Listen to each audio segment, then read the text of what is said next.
Bismillahirrahmanirrahim. Alhamdulillah. Wassalatu wassalamu ala Rasulillah. Rabbi shrah li sadri wa yassir li amri wahlul 'uqdatam min lisani yafqahu qawli. Rabbi zidni ilman wa ma.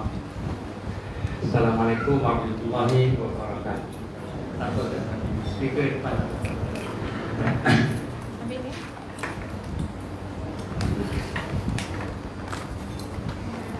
Alhamdulillah. Pertama kita bersyukur kepada Allah Subhanahu Wa Taala dengan Allah kita diberikan kesempatan pada petang ini. Sebenarnya kita program kita pagi, tapi Allah izin keadaan tidak mengizinkan untuk buat pagi. Kerana keadaan di negara kita semakin panas. Hari ini kerajaan bakal buat hari. Mungkin sebahagian dah ada berita kerajaan Pakatan Nasional kerajaan Pakatan Nasional hari ini dijangka tak cukup quorum untuk membentuk kerajaan. Jadi kemungkinan besar dengar ke petang? Tak dengar. Tolong angkat ni bagi atas ni, bagi dia tinggi sikit boleh? Ataupun hujung boleh Allah cuba tengok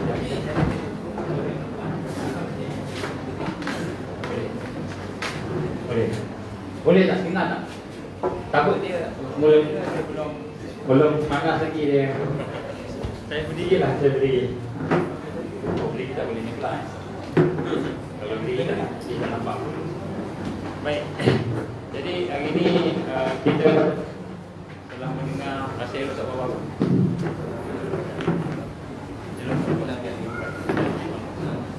Dua tiga. Baik. Jadi kita mendengar tentang perubahan cuaca di Parlimen, iaitu ada beberapa orang ataupun seorang dua agaknya, Allah Alam, saya pun tak tahu detail, yang menyatakan sekarang ni kemungkinan akan berlaku satu perubahan kerajaan lah. Jadi hari ni lah digambarkan. Jadi kalau Allah izin begitu, maka maknanya kuranglah akan ada satu perubahan besar dalam kerajaan dari sudut kepimpinan. Jadi macam mana kita tahu kerajaan tidaklah jauh sangat majoritinya itu kan. Jadi seorang dua lompat saja dah habis. Dan keadaan pada masa yang sama kita melihat dunia semakin panas, semakin hebat cobaan-cobaan yang kita gambarkan. Dan pada hari ini sebenarnya pagi tadi kita ada satu pertemuan dengan wakil-wakil dari ulama, agamawan dan juga wakil-wakil dari pertubuhan-pertubuhan NGO Muslim, NGO Islam, untuk berbincang berkenaan dengan status pandemik COVID-19. Dan kita telah pun berbincang dan alhamdulillah masing-masing telah bersetuju dan bersama-sama untuk bersama-sama di atas kebenaran Allah Subhanahu Wa Taala untuk pengguru saja. Jadi insyaAllah pada petang ini kita sambung dengan program kita lah. Dan saya tak sangka sebenarnya ramai macam ni. Jadi alhamdulillah pagi tadi kita dah guna ni tuan kedai tuan. Okey saudara Yusuf Azmi semboyan. Jadi alhamdulillah kita dah guna dan diizinkan kita guna lagi sekali. Terima kasih banyak-banyaklah. Mudah-mudahan mendapat barakah. Di akhir-akhir zaman kita amat memerlukan barakah kepada Allah. Baik. Yang kedua, mari sama-sama kita panjatkan selawat dan salam kepada Rasulullah sallallahu alaihi wasallam. Antara kunci pengisian utama di akhir zaman ialah selawat. Antara kunci. Bukan sebab ramai habib-habib suruh ataupun ramai orang-orang ini kan, tapi maknanya sebenarnya memang selawat itu sendiri mempunyai satu kelebihan yang luar biasa. Sebab tu saya nak tanya dengan tuan-tuan yang ada di sini, sebab dah datang. Kalau saya dengan FB ini saya seorang aja, dia dah ada kalau tanya. Berapa ramai di kalangan kita yang belum lagi mengamalkan, secara konsisten selawat, angkat secara konsisten, belum lagi. Maknanya majoriti dah amalkan dah. Alhamdulillah. Oh, satu yang bagus. Saya tak sangka ni. Jadi bagi mereka yang belum, cuba amalkan. Apa yang nak dibaca, kita baca pada yang paling mudah. Allahumma salli ala Sayyidina Muhammad. Cukup dah. Allahumma salli ala Muhammad pun cukup dah. Kalau nak baca lagi panjang lagi bagus.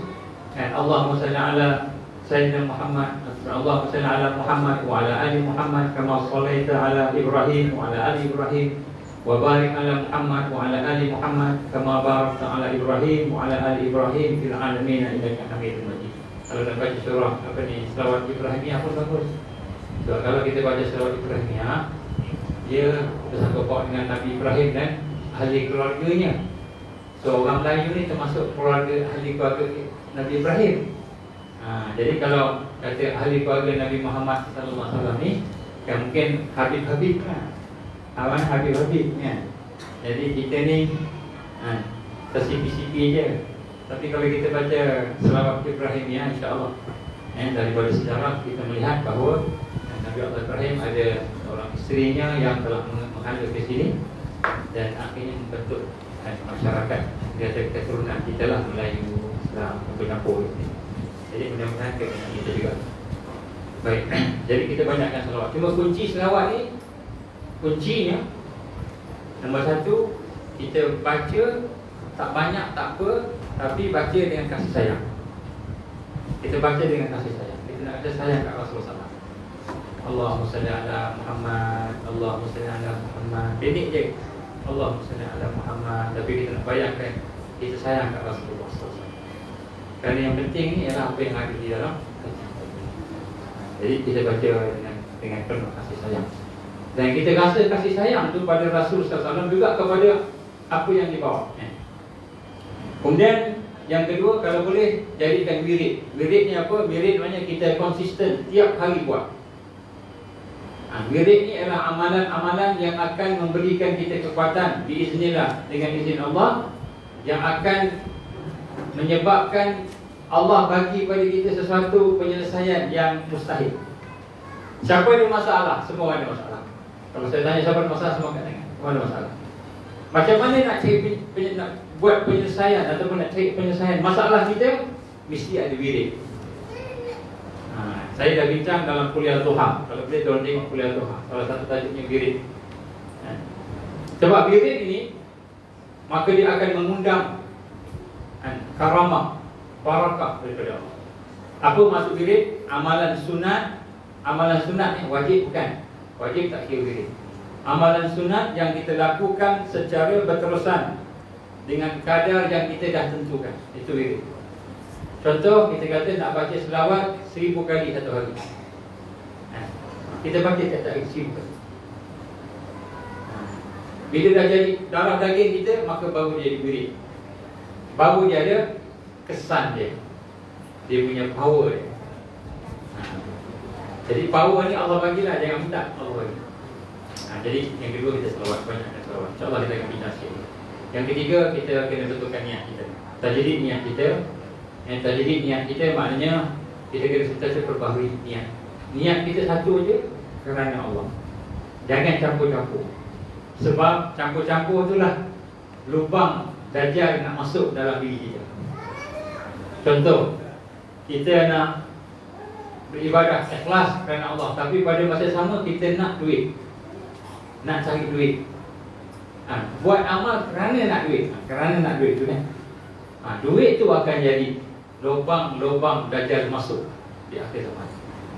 Niat dunia tu, minta duit tak apa. Minta ke Allah duit, ya Allah aku nak RM1,000,000, boleh tak? Ya Allah aku nak RM1,000,000, boleh minta duit, tak ada masalah. Tapi jangan beramal kerana duit, tak boleh. Kita sembahyang duha, solat duha. Solat duha kerana nak kaya, boleh tak? Tak boleh. Solat duha kerana tak nak miskin, tak boleh. Baca surah Al-Waqiah supaya kita tak miskin, kerana tak nak miskin, baca. Kerana nak kaya, kerana nak kaya, baru kita buat. Itu mensyirikkan Allah. Itu namanya syirik tawajud, syirik khasam. Jadi kita kena sila, tolak. Ada lagi? Kursi. Tolak. Ada. Ya, cuba tengok ada kursi. Di kursi. Ada tempat nak sila. Ini ramai ni sebab besok nak PKP ke? Ada sebab tu. Dia ulun untuk beberapa minggu ni. Tak apa, hari ni saya tak nak banyak cakap. Hari ni saya nak banyak buka. Tuan-tuan cakap. Kita bincang untuk hari ni. Baik, jadi apabila kita jadikan sebagai wirid, maknanya amalan sunat tadi, maka Allah akan buka jalan. Jadi wirid ini kita kena melakukan dengan sentiasa, dan kuncinya, ini tuan-tuan guru kita sebut, kuncinya wirid ni kita mesti bersama hati. Amalan mesti bersama hati. Contoh, kalau kita kata kita nak solat apa? Solat witir. Pastikan buat tiap hari. Tiap-tiap hari buat. Macam mana saya nak latih saya supaya boleh berwirid? Tuan-tuan, buat 40 hari. Target sasaran 40 hari tanpa henti.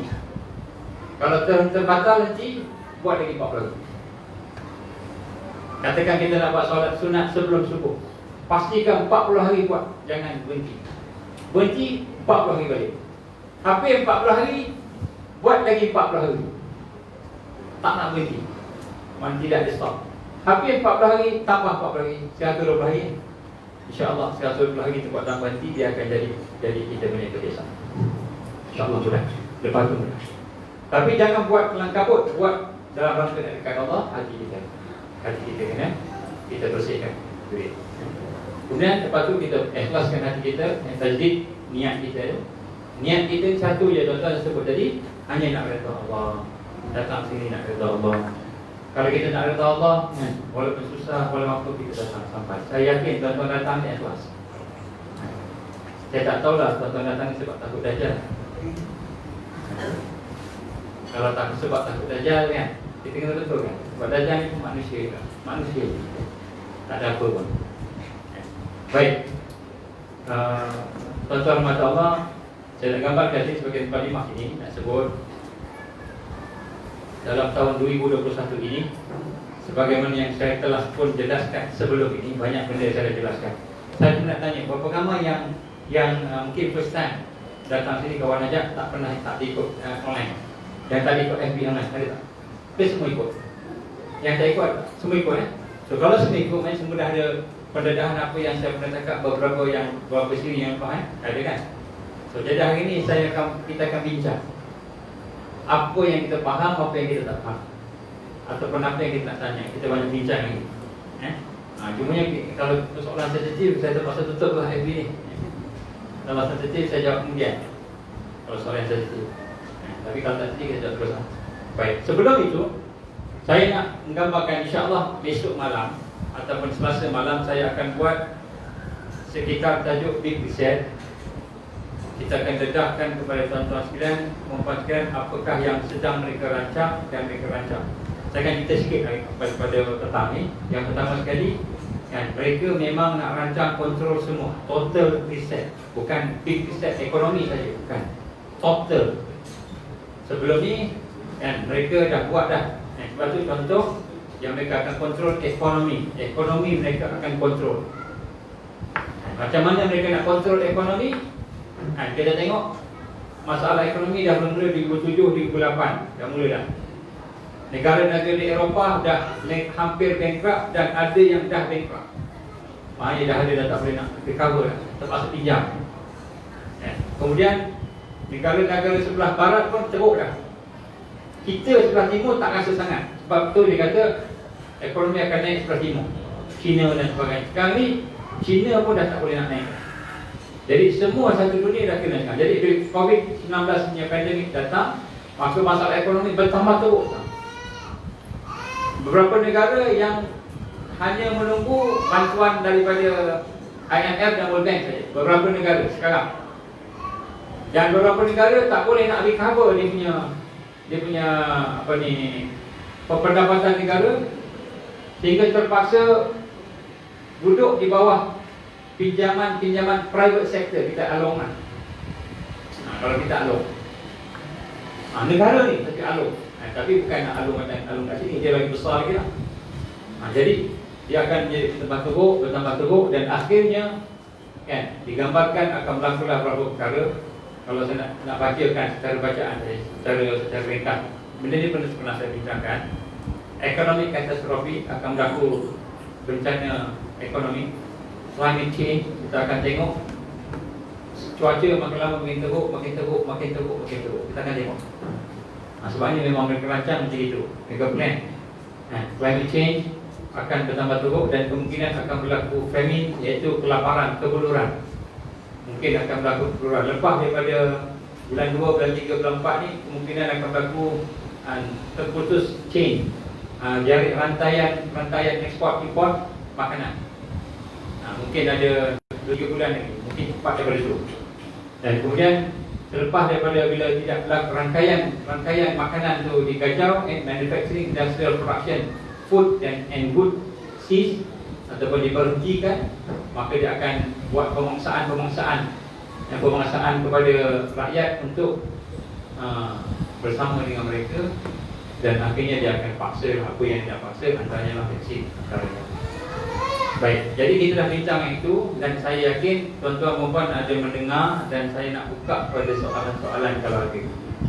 Kita bincang hari ini. Saya rasa ramai ada soalan. Kan? Dari Kedah pun ada. Dari dekat-dekat ni memang ada lah kan. So saya buka lah kepada tuan-tuan dan puan. Apa soalan ni? Apa benda nak bincang? Saya buka. Hari ini kita banyak bincang. Ada apa tak? Sebab saya fikir balik, datang jauh-jauh, mesti nak tanya. Kalau nak dengar, FB boleh dengar kan? Betul? Ada soalan?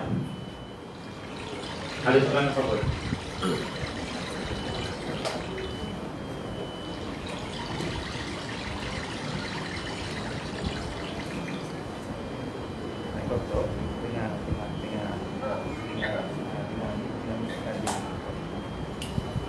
Baik, ada soalan? Tak ada soalan, saya soal.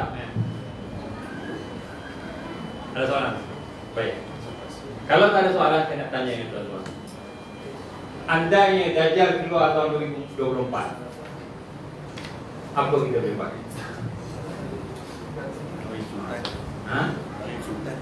Lagi masuk hutan. A lagi masuk hutan. B apa yang kita andaian, bukan betul andai. Tapi kalau betul, kita dah berfikir kan. Sebab dari tanda-tanda yang ada sekarang ini, nombor satu, mereka telah pun menubuhkan satu gabungan antara negara-negara Arab Middle East dengan kekuatan tentera bersama NATO. Jadi dia dah tubuhkan dah, NATO dan Middle East dah tubuh. Bila tubuh NATO dan Middle East ni, maknanya dia kekuatan tentera.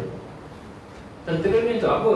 Kalau tak untuk jaga keselamatan, jaga keamanan, jaga untuk jaga, dia kata kepentingan Israel lah sebenarnya.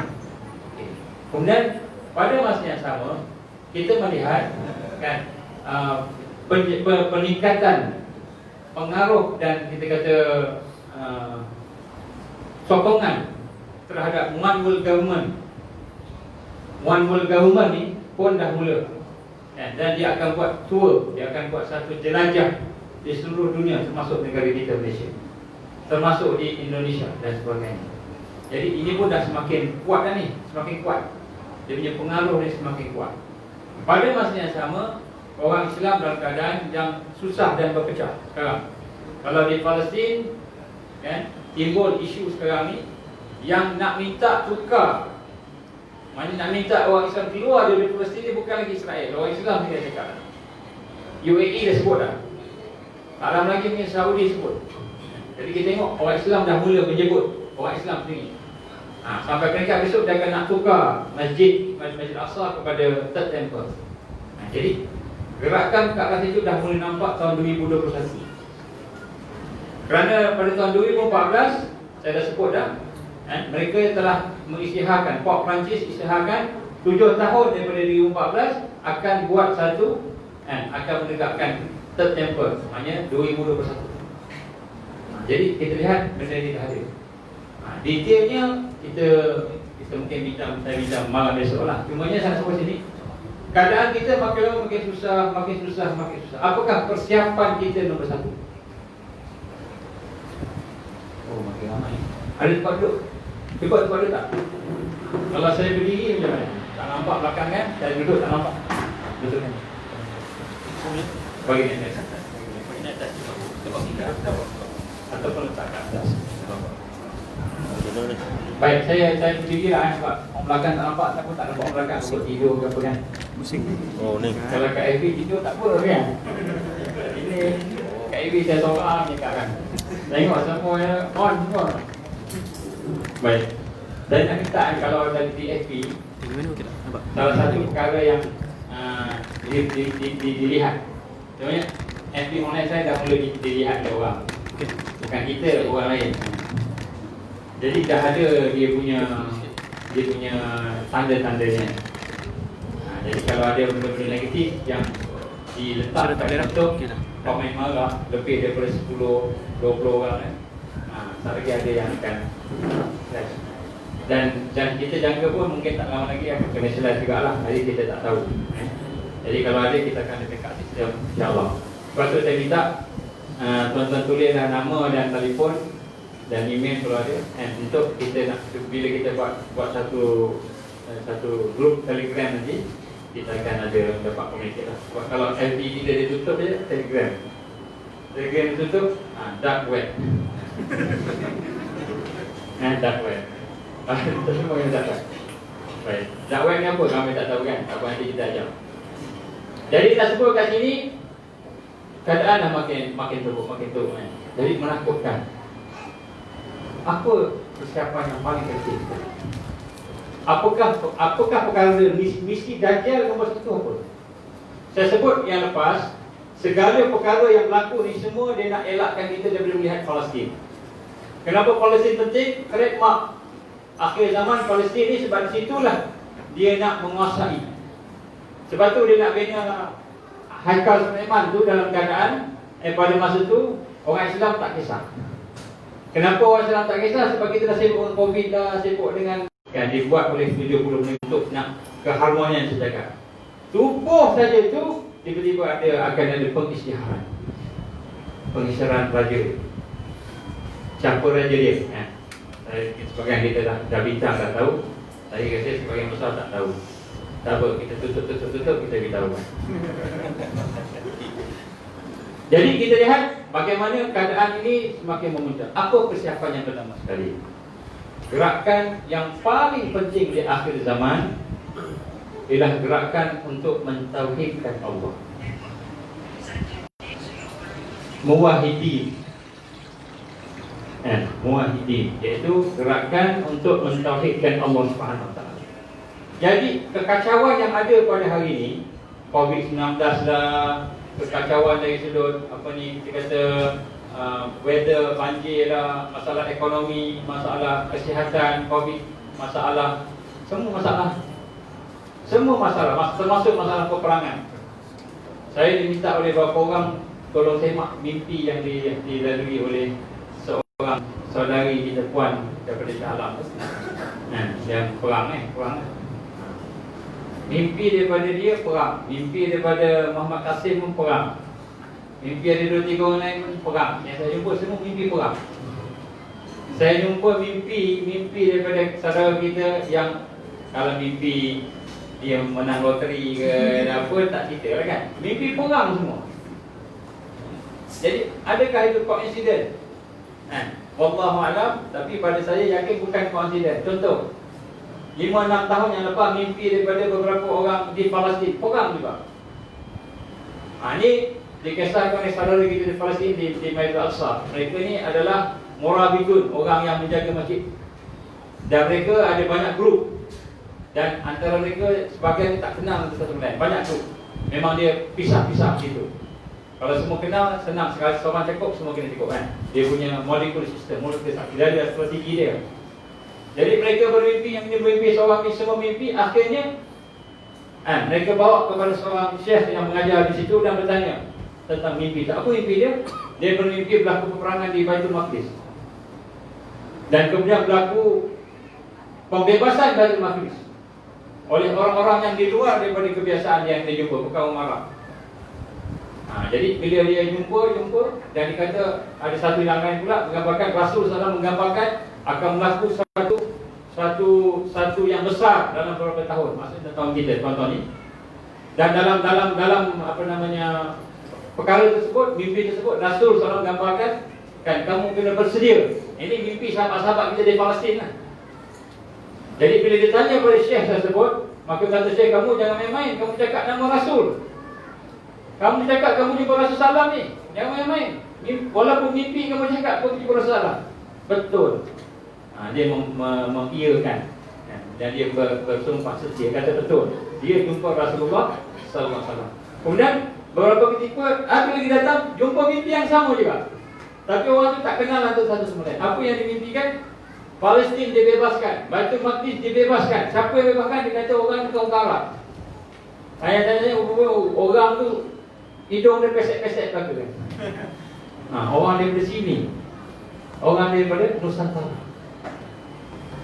Ini sebahagian mimpi saudara kita yang ada di Palestin. Saya tak nak cerita pasal mimpi, tapi pasal orang tanya saya, cuba tengok mimpi-mimpi ada.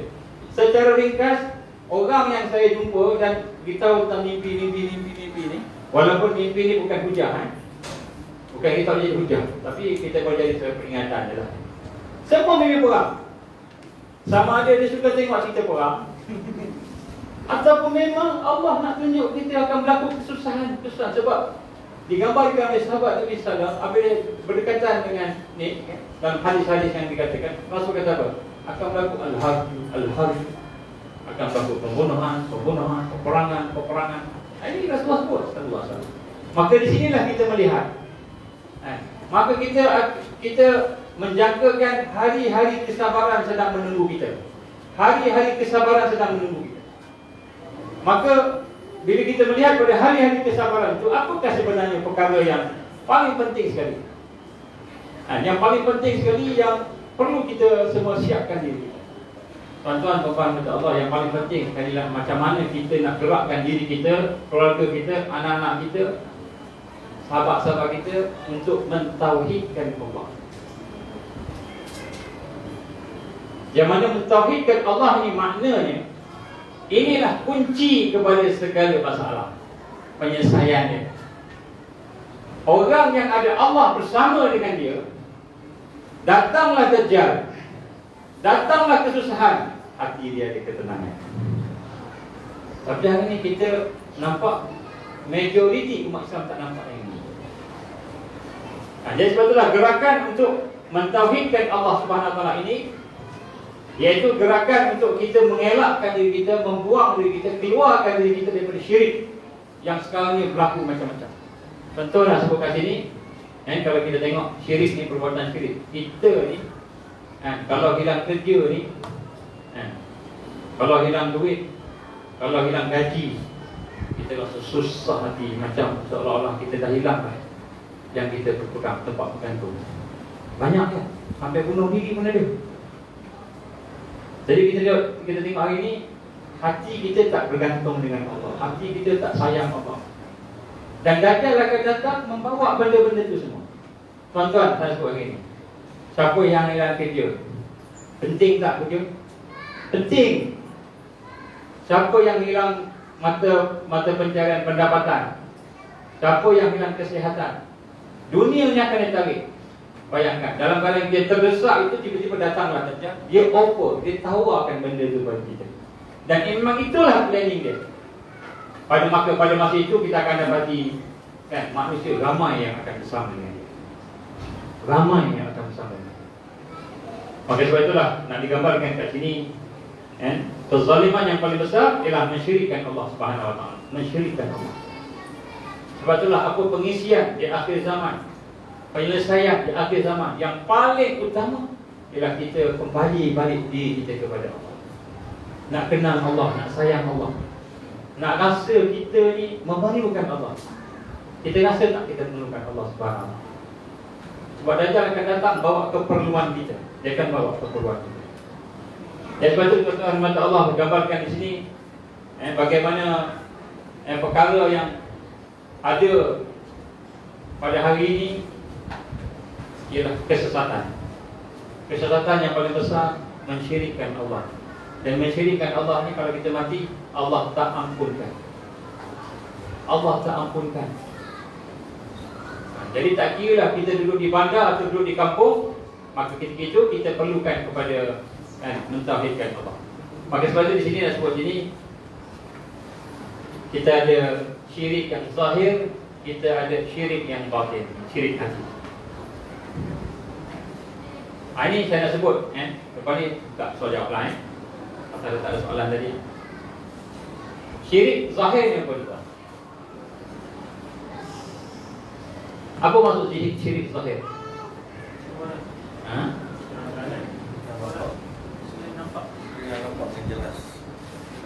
Yang nampak yang mana? Apa yang nampak? Yang nampak apa yang nampak? Pengakuan. Okey, dalam konteks akhir zaman ni kita nak redefine balik. Syirik zahir ni ialah apabila kita melihat sifat-sifat ketuhanan ada pada makhluk. Bila kita melihat sifat ketuhanan, sifat Allah ada pada makhluk, maka itu syirik zahir. Contoh, kita sepatutnya sayang pada Allah sebab Allah bagi nikmat pada kita. Semua nikmat yang Allah bagi. Tiba-tiba kita sayang dengan dunia lebih daripada Allah. Itu syirik zahir. Kita bekerja siang malam, cari pangkat, cari harta, cari. Kita buat sesuatu. Ataupun kita melihat seseorang, kita mengagungkan dia, kita memuliakan dia, seolah-olah dia itu lebih mulia daripada Allah SWT. Jadi syirik zahir ni, melihat makhluk, maka kita nampak sifat-sifat ketuhanan. Itu syirik zahir. Dan inilah yang akan kita berhadapan dengannya. Hari ini kita tak rasa Allah bagi kita makan, Allah bagi kita minum, Allah bagi kita semua ni, Allah bagi semua ni. Kita tak rasa Allah bagi. Tapi besok bila Allah tahan makanan, tahan minuman, air tak ada, kemarau, masa tu kita miskin, sakit, tak ada ubat, tiba-tiba ada datang manusia yang boleh bagi apa yang kita nak, maka kita boleh mengagungkan dia, memuliakan dia, menerima, maka dia akan mensyirikkan Allah SWT. Jadi hakikat syirik zahir ni nombor satu tuan-tuan, kita melihat makhluk dan kita melihat sifat-sifat ketuhanan sehingga kita memuliakan dia, mengagungkan dia, sehingga kita sayang pada dia lebih daripada Allah SWT.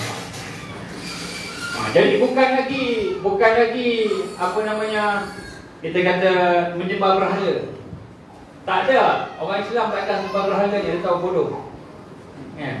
Kalau orang yang lahir-lahir dah sembah berhala, mungkin dia sembah. Tapi bila dia dah lahir sembah Allah, tiba-tiba sembah dia bodoh. Tapi bila datang satu makhluk, satu orang manusia, satu kumpulan yang memberikan sesuatu pada dia, walaupun yang diajak, yang dibawa itu benda yang berlawanan dengan apa yang Allah perintah, dia ikut, maka itulah syirik. Boleh. Jadi benda ni akan datang ni. Sekarang tak rasa ni sebab kita masih kenyang. Buat buah pun kat restoran. Lapar-lapar tengok atas nampak makanan, kenyang. Lapar-lapar pergi kanan, kenyang kan? Walaupun kita kata tak ada, tapi sebenarnya kita semua ada. Kita tak rasa lapar. Belum lagi rasa lapar sampai belum lagi rasa haus sampai nak mati. Belum, kita belum lagi. Jadi bayangkan ketika kita lapar sangat, ketika kita haus sangat, ketika kita menderita, miskin, tiba-tiba datang yang memberi kepada kita, masa tu kita rasa kalau aku tak ambil mati. Adakah kita sanggup mempertahankan iman akidah kita untuk ambil apa yang diberi tadi? Maka syirik zahir, kita lihat sesuatu, ini hebat. Lihat sesuatu, ini kuat, ini mulia. Ada tak dalam hidup kita? Cukup hati. Kita mungkin tak sembah berhala, tak pergi kuil, tapi dalam hidup kita mengagungkan sesuatu lebih daripada Allah. Manusia, bos cakap apa pun boleh. Bos cakap apa, boleh bos. You are always right. Kan? Kita mempertuhankan bos kita. Nampak? Jadi kita kena redefine balik, tengok balik. Akhir zaman akan berlaku keadaan ini. Keadaan sekarang tak terasa sebab kita masih lagi ada benda yang kita makan, minum. Ada lagi. Besok kalau keluar, besok kemarau. Baik, jadi syirik zahir ni maksud kita melihat ada sifat-sifat ketuhanan kepada makhluk, sehingga makhluk itu akan dipuji dan dipuja. Baik, sedangkan makhluk ni semua ada kekurangan. Kesempurnaan hanya pada Allah Subhanahu Wa Taala. Itu teori lah. Baik, dia nak sebut kat sini, yang ini orang yang tidak memelihara daripada syirik zahir tadi, dia tidak boleh mentauhidkan Allah Subhanahu Wa Taala. Dan sekiranya mati dia dalam keadaan demikian, maka pada titik itu mati dia, Allah tak ampunkan dosa dia. Jadi bukan sembah berhala sahaja. Sembah berhala lah, itu memang nampak sangatlah. Jadi yang pertama sekali, sebab itu kita kena latih. Kita akan bincang macam mana nak bebas daripada syirik zahir ni. Ini senjata nombor satu Dajjal. Nombor satu itulah dia. Yang kedua, syirik batin, syirik hati pula. Syirik dalam hati. Apa yang sebenarnya dirancang untuk syirik hati, syirik batin ini, yang mana kita wajib mengetahui pada petang ini. Wajib tahu. Agaknya apa syirik batin? Agaknya apa? Agak-agak apa? Jadi syirik batin ini, syirik hati ini ada banyak. Tapi yang kita sebut dalam konteks akhir zaman ialah apabila kita menyaksikan sesuatu perbuatan ataupun sesuatu perkara, maka kita rasa yang memberi bekas kepada perkara tersebut adalah selain daripada Allah. Kita tengok orang ni tolong kita, kita ada masalah duit, orang datang tolong kita, kita terima kasih lah, terima kasih, kita rasa duit tu dia punya, kita rasa duit tu dia punya. Ataupun kita sakit, kemudian ada orang nak tawar ubat kat kita, kita rasa ubat itulah yang menyembuhkan, sampai terpaksa ambil ubat tu, walaupun kita terpaksa gadaikan prinsip kita kadang-kadang. Kita rasa ubat tu memberi bekas kan. Macam WHO kata apa? COVID-19 tak ada ubat. WHO kata COVID-19 tak ada ubat. Kanser tak ada ubat. Apa lagi tak ada ubat? HIV tak ada ubat. Ini WHO kata. Apa Allah sebut? Allah kata melalui Rasulullah, semua penyakit ada ubat. Semua penyakit ada ubat, kecuali mati. Dah sampai mati, matilah, tak adalah. Semua penyakit ada ubat. Tiba-tiba WHO kata COVID-19 tak ada ubat. Nak percaya COVID, nak percaya WHO, nak percaya hadis Nabi. Ni syirik. Kalau kita hampir tu. Kemudian Nabi sebut dalam hadisnya, hadis panjang. Apa kata Rasulullah? Tidak ada sesuatu yang Allah haramkan akan menjadi ubat. Ini hadis Nabi, hadis sahih Muslim, Bukhari, Bukhari. Tidak ada sesuatu yang Allah dah haramkan menjadi ubat. Tiba-tiba kita boleh terima benda yang haram menjadi ubat. Maknanya benda yang haram menjadi ubat tu, benda yang haram tu memberi bekas pada sakit. Itu syirik. Sedangkan yang menyembuhkan bukannya ubat yang menyembuhkan Allah, tapi kita nak gadaikan. Nampak? Jadi ini benda-benda yang kita tak perasan. Baik, jadi sebab itulah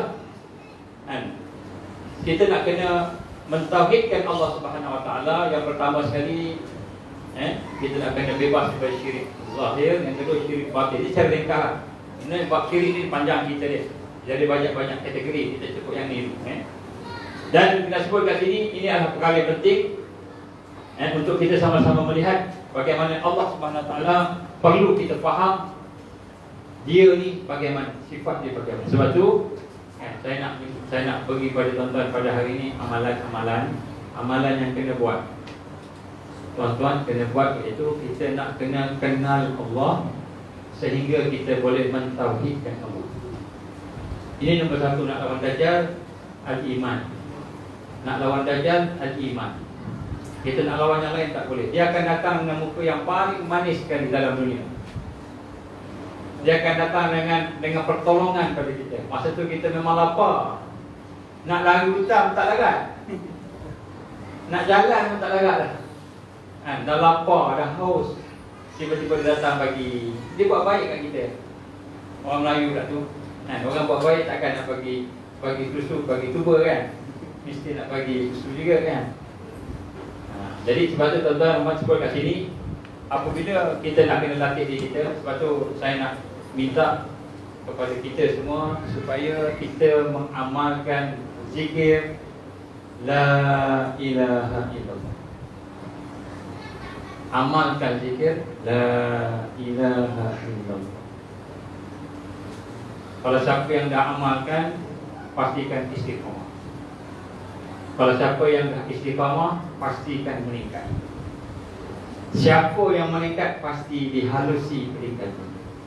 Maknanya tak akan sempurna sehinggalah kita benar-benar mendekati Allah Subhanahu Wa Taala. Apa maksud kalimah la ilaha illallah? Kita banyak kali dah, saya nak ulang. Ini benda paling penting, asas. Dan kita kena buat balik ini. Kena buat ini, anak-anak kena ajar la ilaha illallah. Jadikan wirid. Wirid maknanya dibuat secara berterusan. Apa dia punya kebaikannya tuan-tuan? Allah izin kita kena tebuk macam-macam dalam kalimah la ilaha illallah, la ilaha illallah. Maka pada ketika itu mati kita, syurga terus. Syurga terus. Tapi kita kena latih. Macam mana nak latih? Baik. Nak latih, kita kena biasakan dengan kalimat la ilaha illallah, la ilaha illallah, la ilaha illallah. Nak lagu-lagu pun boleh, nak tak nak lagu pun boleh. Ikutlah, ikut kita punya masing-masing. Dan kemudian bila kita baca la ilaha illallah itu bersama dengan perasaan. Itu peningkatan. Mula-mula dengan lidah tu, la ilaha illallah, la ilaha illallah, la ilaha illallah, la ilaha illallah. Kemudian hati kita ikut saya, la ilaha illallah. Saya dah cakap banyak kali ni kan, benda ni kan. Tak, kita kena buat. Dengar tak cukup. Saya nak sebut sini, pengisian bukan ilmu. Pengisian adalah buat. Pengisian kita buat. Bila kita buat, kita nak keluar daripada budaya malas, budaya lemah, budaya lepak, budaya ambil mudah. La ilaha illallah afdal zikir. Zikir paling afdal. Okey, apa maksud la ilaha illallah? Tidak ada Tuhan yang disembah melainkan Allah. Tidak ada ilah yang kita sayang melainkan Allah. Tidak ada Tuhan ilah yang kita takut murka melainkan Allah. La ilaha illallah, la ilaha illallah. Tidak ada yang memuliakan melainkan Allah. Tidak ada yang menghinakan melainkan Allah. Tengok makanan kan, pandai dan bergambar, sedap kan. Makanan tengok pun dah kenyang. Tengok makanan, tidak ada yang bagi rezeki, yang bagi makan melainkan Allah. La ilaha illallah, la ilaha illallah. Baca dengan hati, baca dengan lidah. Sehingga akhirnya apabila hati kita, lidah kita tak boleh baca, hati kita baca la ilaha illallah, la ilaha illallah. Baca. Kemudian bila kita dah baca dengan lidah, baca dengan hati, kita nak baca dengan perasaan pula. Dengan perasaan. Aku masuk perasaan, dia nak pergi ke roh. Kita ada fizikal, kita ada akal, dan kita ada roh. Fizikal sihat, gemuk fizikal kita, kuat kan? Ambil steroid banyak, besar, kuat kan? Boleh lari jogging, fit. Tetapi akal kita berfikir tak? Akal kita punya tidak berfikir, kurang fikir. Hati kita kurus kelingking. Apa tanda hati kita kering tuan? Apa tanda hati kita kurus kelingking? Badan kita sedap, tapi hati kita kurus kelingking. Hati kita tak boleh menangisi dosa kita. Kita berdosa, tapi tak boleh menangis, seronok dengan dosa. Itu tanda hati kita sakit. Kalau kita bimbang COVID-19, pakai apa? Ni apa? Mask ni, pelitup muka. Kita jarak sikit kan. Semayang pun jarak tentukan. Kita bimbang. Sebenarnya sakit hati, mati hati itu lebih parah daripada sakit fizikal. Sakit fizikal paling kuat, mati habis. Sakit hati kita sakit, jiwa kita sakit, roh kita sakit tadi, sampai depan Allah kita akan sakit.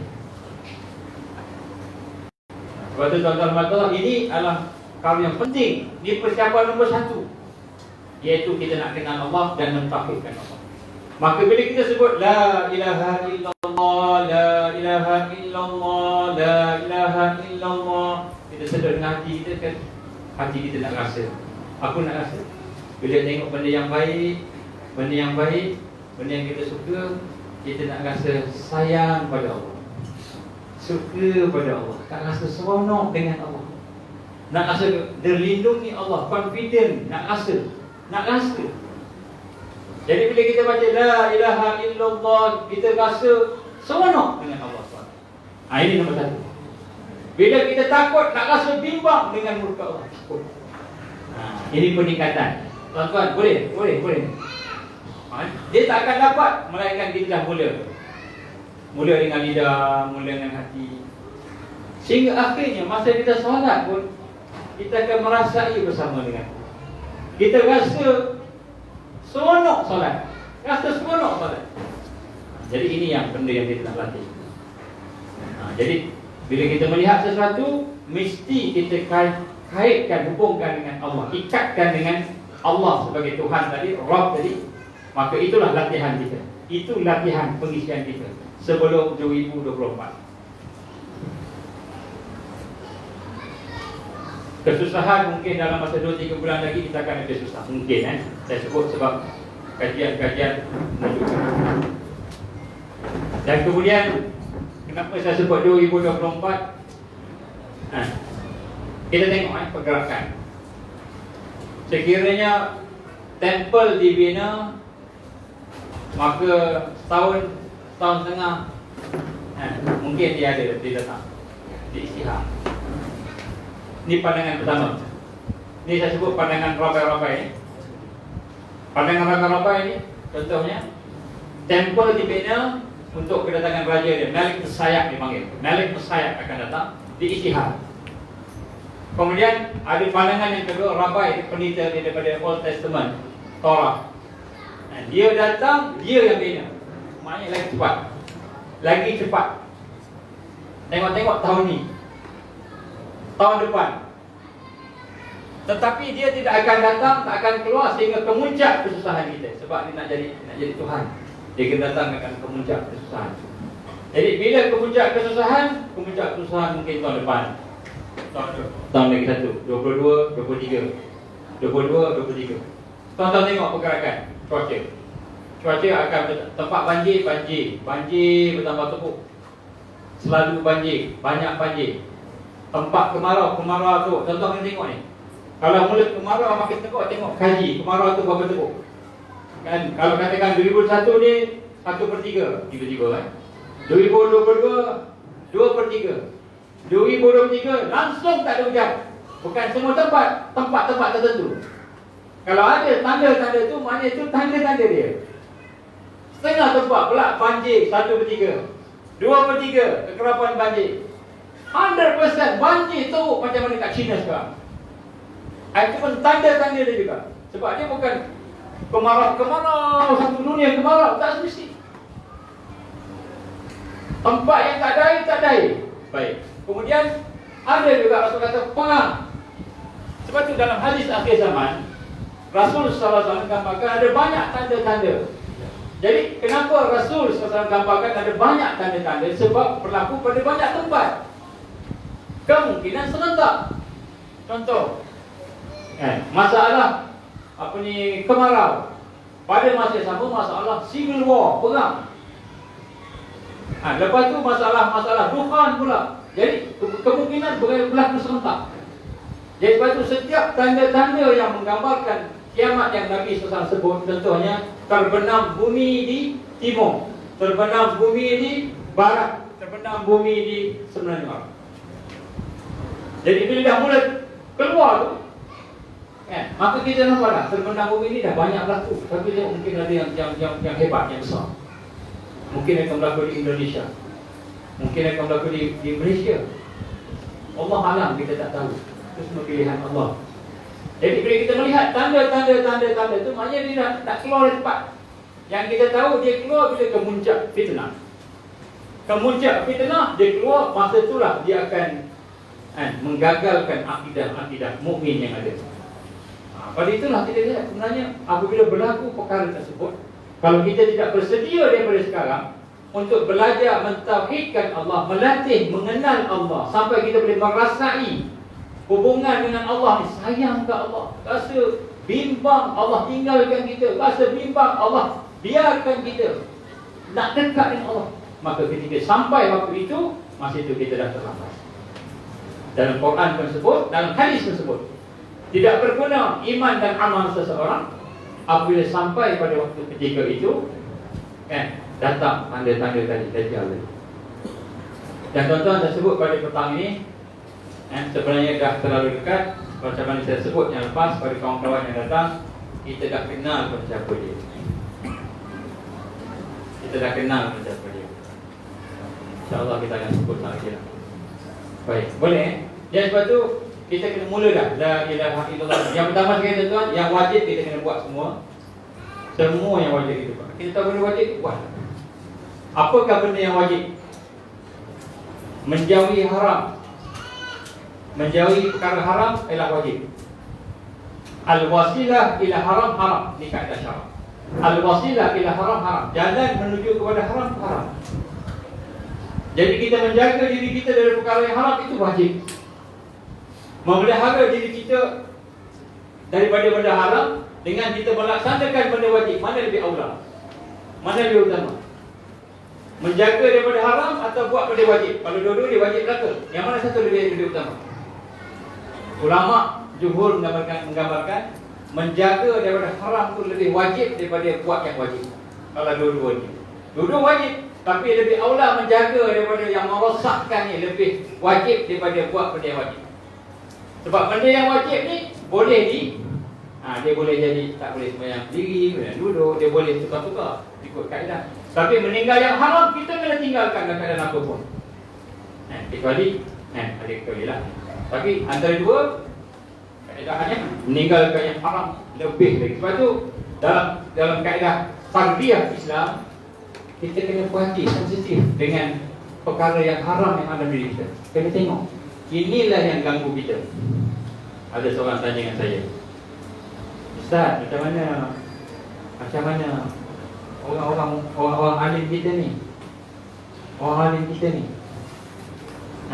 tak boleh ke mereka ni yang fikir buat macam mana yang patutnya, tak boleh kan? Macam mana yang boleh ni? Ilmu banyak kan? Banyak orang tanya dia, banyak. Macam mana ni? Macam mana dia boleh ada dekat sini? Macam mana dia boleh ada dekat situ? Ada ke apa-apa? Saya kata, pertama kan orang alim ni, orang yang ulama ni, orang alim ulama ni, pertama kita kena baik sangka dengan dia. Pertama kena baik sangka. Dia buat salah, mungkin ketika itu dia salah, lepas tu dia buat baik, dia taubat, dia betul. Jadi ilmu salah satu cara, salah satu perkara yang kalau ada pada kita akan menyebabkan Allah bantu kita in the future. Ilmu.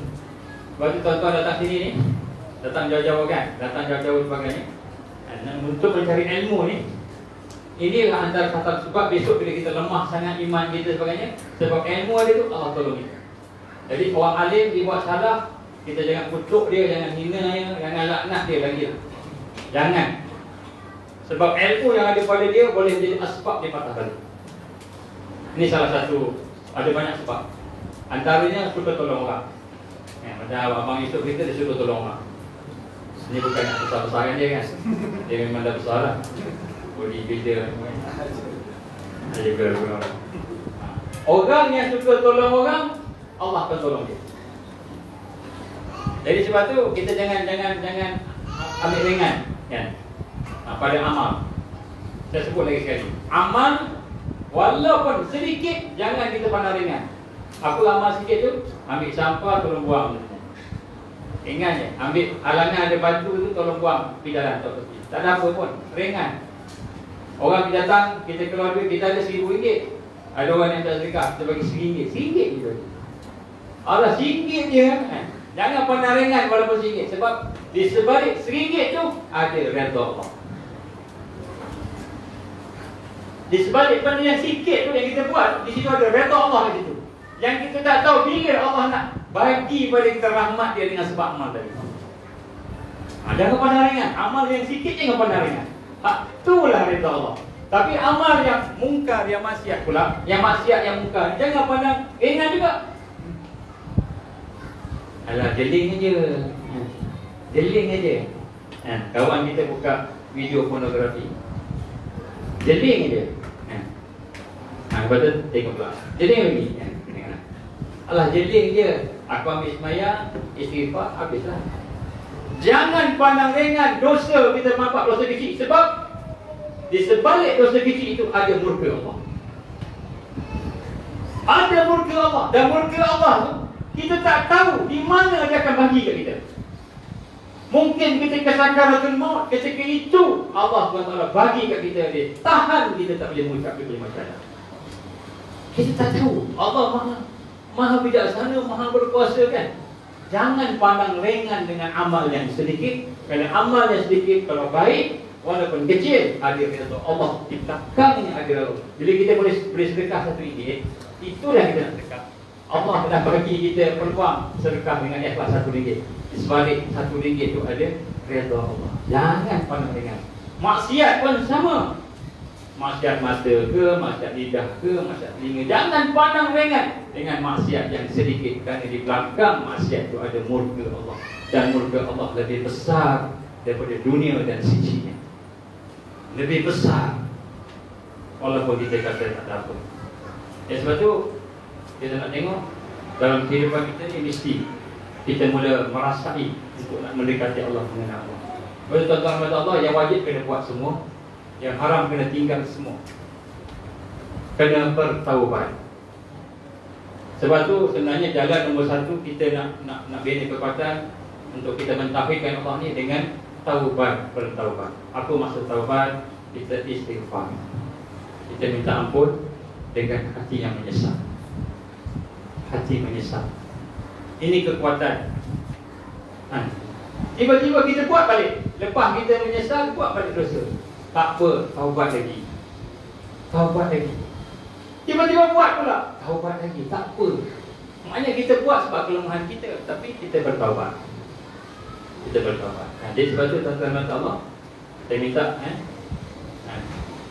minima ahli syurga yang akan Allah bantu di dunia. Maknanya di ahli syurga kat dunia Allah bantu. Ahli syurga ni maknanya kat dunia Allah bantu. Dia buat semua yang wajib, tinggal semua yang haram. Itu minima. Kemudian untuk akhir zaman kita kena tambah dengan sunat-sunat. Sunat yang pertama tambah ialah wirid tadi. Jadi wirid ni apa? Kita pilihlah apa-apa. Saya cadangkan mula yang paling ringan kita boleh. Ringan tapi boleh buat istiqamah. Apa dia? Apa yang ringan tapi boleh buat istiqamah? Kita pilih. Lepas tu tambah lagi. Jangan buat yang berat-berat. Saya nak buat tahajud tiap-tiap hari. Mungkin tak mampu kan. Saya nak buat meter tiap-tiap hari. Mungkin tak mampu. Buat yang senang. Apa dia? Contohnya saya nak latih. Setiap saya buat benda mesti baca bismillah. Setiap benda bismillah. Bismillah. Bismillah. Kalau bismillahirrahmanirrahim panjang sangat, bismillah. Nak minum air, satu teguk air, bismillah. Alhamdulillah. Bismillah. Alhamdulillah. Siapa yang boleh amalkan bismillah tu? Dan nak tahu Allah sayang tak sayang dengan amalan kita? Macam mana nak tahu Allah sayang tak sayang? Maksudnya amalan tu ada barakah, kita boleh istiqamah.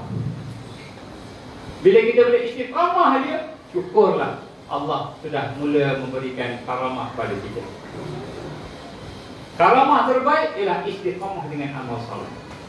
Itu karamah paling besar kepada seorang beriman. Jadi kita buat, terputus. buat terputus. Banyak ada something wrong dengan amalan kita. Mungkin kita masih tak ikhlas lagi. Baiki ikhlas kita. Mungkin masa tu kita masih lagi ada hajat-hajat dunia yang kita nak.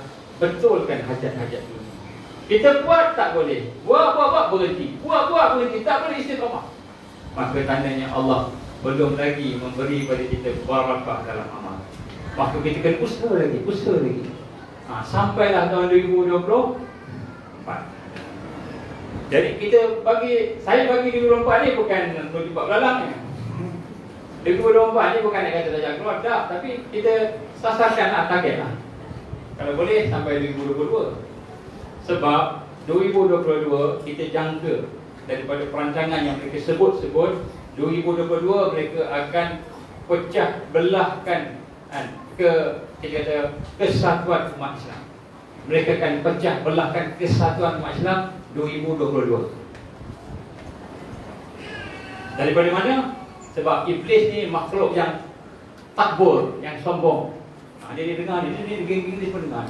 Tapi tak ada seekor pun cicak yang berbunyi kan. InsyaAllah dia mendengar. Dia tak hantar lagi mesej dia. 2022 100 tahun.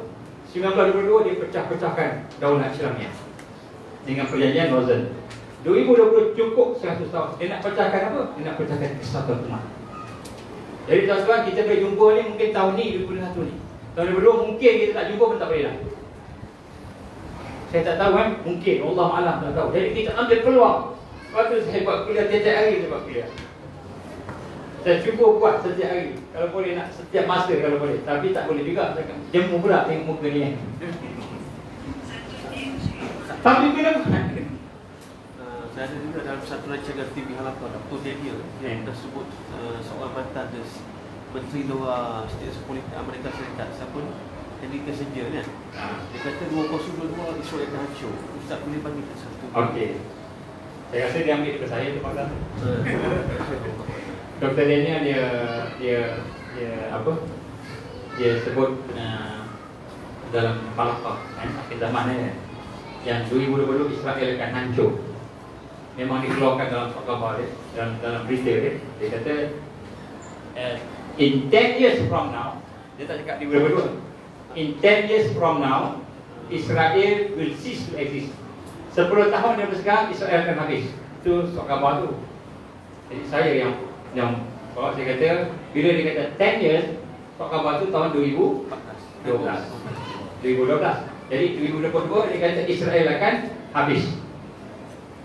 Dan Allah sebut dalam Quran, wa minan nasi may yaqulu amanna billahi wa bil yaumil akhir wa ma hum bimu'minin. Di kalangan manusia yang mana yang munafik, yang musuh Islam. Yang munafik, yang musuh Islam ni. Mereka berkata kami beriman kepada Allah, beriman pada hari akhirat, wa ma hum bimu'minin, tapi mereka tak beriman. Banyak Allah kata dia cakap terbalik. Kalau dia cakap Israel akan hancur 2022, maknanya yang dia nak sebut tadi ni Israel akan naik sebagai sebuah negara Israel Raya 2022. Dia cakap terbalik. Ini bukan saya cakap, Allah sebut dalam Quran. Dalam surah Al-Baqarah, di kalangan manusia wa minan nasi may yaqulu amanna billah wa bil yaumil akhir wa ma hum bimu'minin. Di kalangan manusia yang mana? Yang munafik. Ini sifat orang munafik. Dia akan cakap kami beriman pada Allah, menggunakan agama. Kami beriman pada hari akhirat. Allah sebut wa ma hum bimu'minin, mereka sebenarnya tak beriman. Jadi apa yang Allah nak ajar kepada kita, kaedahnya bila kita tengok musuh Islam cakap, dia umumkan, maka dia cakap terbalik. Kalau dia cakap dia akan datang ke Malaysia bagi keamanan, contohlah salah seorang raja daripada negara barat datang ke sini, kami datang untuk mempromosikan keamanan di negara ini, keamanan beragama, toleransi semua, maka tadi yang cakap dia nak memporak-porandakan agama dalam negara tersebut. Jadi apabila dia kata 2020 10 tahun, 2022 daripada 2012 tadi, dia kata Israel will cease to exist, maka sebenarnya yang dimasukkan itulah due date dia untuk nak stabilisekan Israel hingga dia kata apa? Third temple untuk dibina 2022 Dajjal akan keluar. Itu disebut lebih kurang macam itulah. Kita tak tahu lah Dajjal keluar tahun tu. Tapi nak sebut 2022 tu maknanya tahun yang mana Israel akan flourish, akan berkembang. Macam mana Israel akan berkembang? Maknanya Islam akan ditekan. Sebab tu saya kata 2022 tahun di mana kesatuan umat akan diuji. Ukhuwah kita ni akan diuji. Sekarang ni boleh duduk dekat bapak ini. Lepas ni mungkin tak duduk dah. Sekarang boleh dengar lagi. Lepas ni mungkin ada tu ajaran sesat. Ajaran akhir zaman ni sesat. Akan ada perpecahan. Jadi sasaran mereka 2022. Ya tak? Jadi apa, jangka 2022 Dajjal akan keluar lah, based on penelitian lah, misalnya 2022 atau 2024 lah. Dekat mana point Imam Mahdi? Imam Mahdi tu kat mana? Dia lepas tu ke atau in between ke? Based on penelitian Ustaz lah. Lepas tu yang kedua, sama yang kedua, di akhir zaman kita faham umat Islam akan bergabung dengan Rom, betul? So, based on penelitian Ustaz, Rom tu mana? Sebab kita pun faham sekarang Rusia pun kita nampak dari zahir dia macam gaduh dengan Amerika dan sebagainya. Tapi behind itu dia orang okey lah. Baik, soalan pertama, Dajjal dikatakan tadi keluar di 2022, 2024. Allah Alam, saya tak cakap Dajjal keluar. Saya sebut dia planning. Dia planning, kita tak tahu, nobody knows. Tapi tanda-tanda Dajjal nak keluar, hadis-hadis semua dah fulfill. Semua dah dipenuhi. Kalau tak semua pun 90% lah. Maknanya nak keluar anytime. Maknanya tuan-tuan mempunyai, kena sebut sini, tanda-tanda besar dah hadir semua. Jadi kita expect anytime dia boleh keluar. Maknanya persiapan kita, iman kita, amal kita kena tingkah. Jangan takut, Dajjal ni makhluk. Siapa yang takut Dajjal, dia ada masalah dengan iman. Jangan takut, Dajjal bukan untuk ditakuti. Jadi Nabi gambarkan kepada kita tentang Dajjal, dia akan kalah, pasti kalah. Jadi kita kalau beriman, pegang Allah, insyaAllah pasti menang. Baik, jadi kita kata dari perancangan, tengok dia keluar. Mula-mula saya ingat dulu 2022 dulu, sebelum ni lah. Sebab daripada itulah salah satunya pengumuman Henry Kissinger, salah satu. Jadi bila saya tengok balik, jadi 2022 ialah kemuncak dia nak hentam kesatuan umat Islam. Macam mana dia hentam kesatuan umat Islam? Dia bukan bunuh umat Islam. Sebab kalau dia bunuh, dia jahat. Dia akan datang, dia akan bentuk mazhab yang lain. Akan ada mazhab lain lepas ni. Mazhab yang nama mazhab pluralisme, mazhab yang nama liberalisme. Dia tak sebutlah di mazhab pluralisme, tak sebut. Tapi kita kena kenal pluralisme itu apa, baru kita faham ini mazhab baru. Dan kita akan dapati ramai majoriti akan bersama dengan mazhab baru. Majoriti. Di situlah Islam akan berpecah. Macam sekarang ni, ada orang suka vaksin, ada orang yang kata anti-vaksin. Vaksin, anti-vaksin. Yang besok akan ada orang yang suka kepada Islam baru dengan Islam yang lama. Yang Islam lama disebut anti-Islam. Baik, nak sebut maknanya dulu kita ingat 1922 tu mungkin dia habis. Maknanya dia nak keluar lepas tu perang habis matilah. Tapi setelah kita tengok balik, kita dapati kemungkinan besar bukan 2022, saya sebut 2024. Wallahu alam. Ini cuma dia tengok perancangan dia, sebab dia punya perjalanan tadi. Baik. Sekiranya Allah izin, sungguh-sungguh perancangan mereka itu diizinkan oleh Allah berlaku, maka di mana Mahdi? Ni soalan tentang Dajjal pun dah sensitif lah. Apalagi soalan tentang Mahdi, lagi sensitif. Satu yang saya takut nak jawab. Kalau saya tahu pun saya tak nak jawab. Sebab kebimbangan kita apa? Kalau Dajjal kita lari daripada dia, tak apa. Mahdi kita pergi ke dia. Jadi tiba-tiba kata Mahdi dah ada, mai kita pergi dia universiti, pakat-pakat, main pedang sekarang. Mahdi dah ada. Kata setengah ustaz kata Mahdi dah ada dah. Maka berapa nak pergi siri? Kita belajar pedang je lah. Belajar mana je lah kan. Ini satu yang berbahaya. Sebab kita tak tahu betul ke dia dah ada, itu baru agak aja, agakkan. Tapi confirmnya belum tahu. Confirmnya bila tanda-tandanya keluar baru confirm lah. Tapi yang penting apa dia? Yang penting kita persiapkan diri kita supaya memampukan. Kalau betul dia keluar, katakanlah tiba-tiba ada tentera tenggelam di Baydaq contohnya, salah satu kan hadis. Tentera tenggelam di Baydaq antara Madinah dengan Mekah. Mekah Madinah ada satu tempat Baydaq, tiba-tiba tenggelam. Tiba-tiba ada pula tu orang mengisytiharkan, kan? Contohlah. Ataupun kita dapat satu tanda-tanda apalah Allah bagi nampak. Kalau kita mempersiapkan diri kita dengan iman, dengan takwa, dengan amal tadi, Allah akan memampukan kita untuk bersama dia. Tapi kalau kita prepare, kita ni dengan pedang. Nampak? Jadi kuncinya bukan tahu bila Mahdi keluar.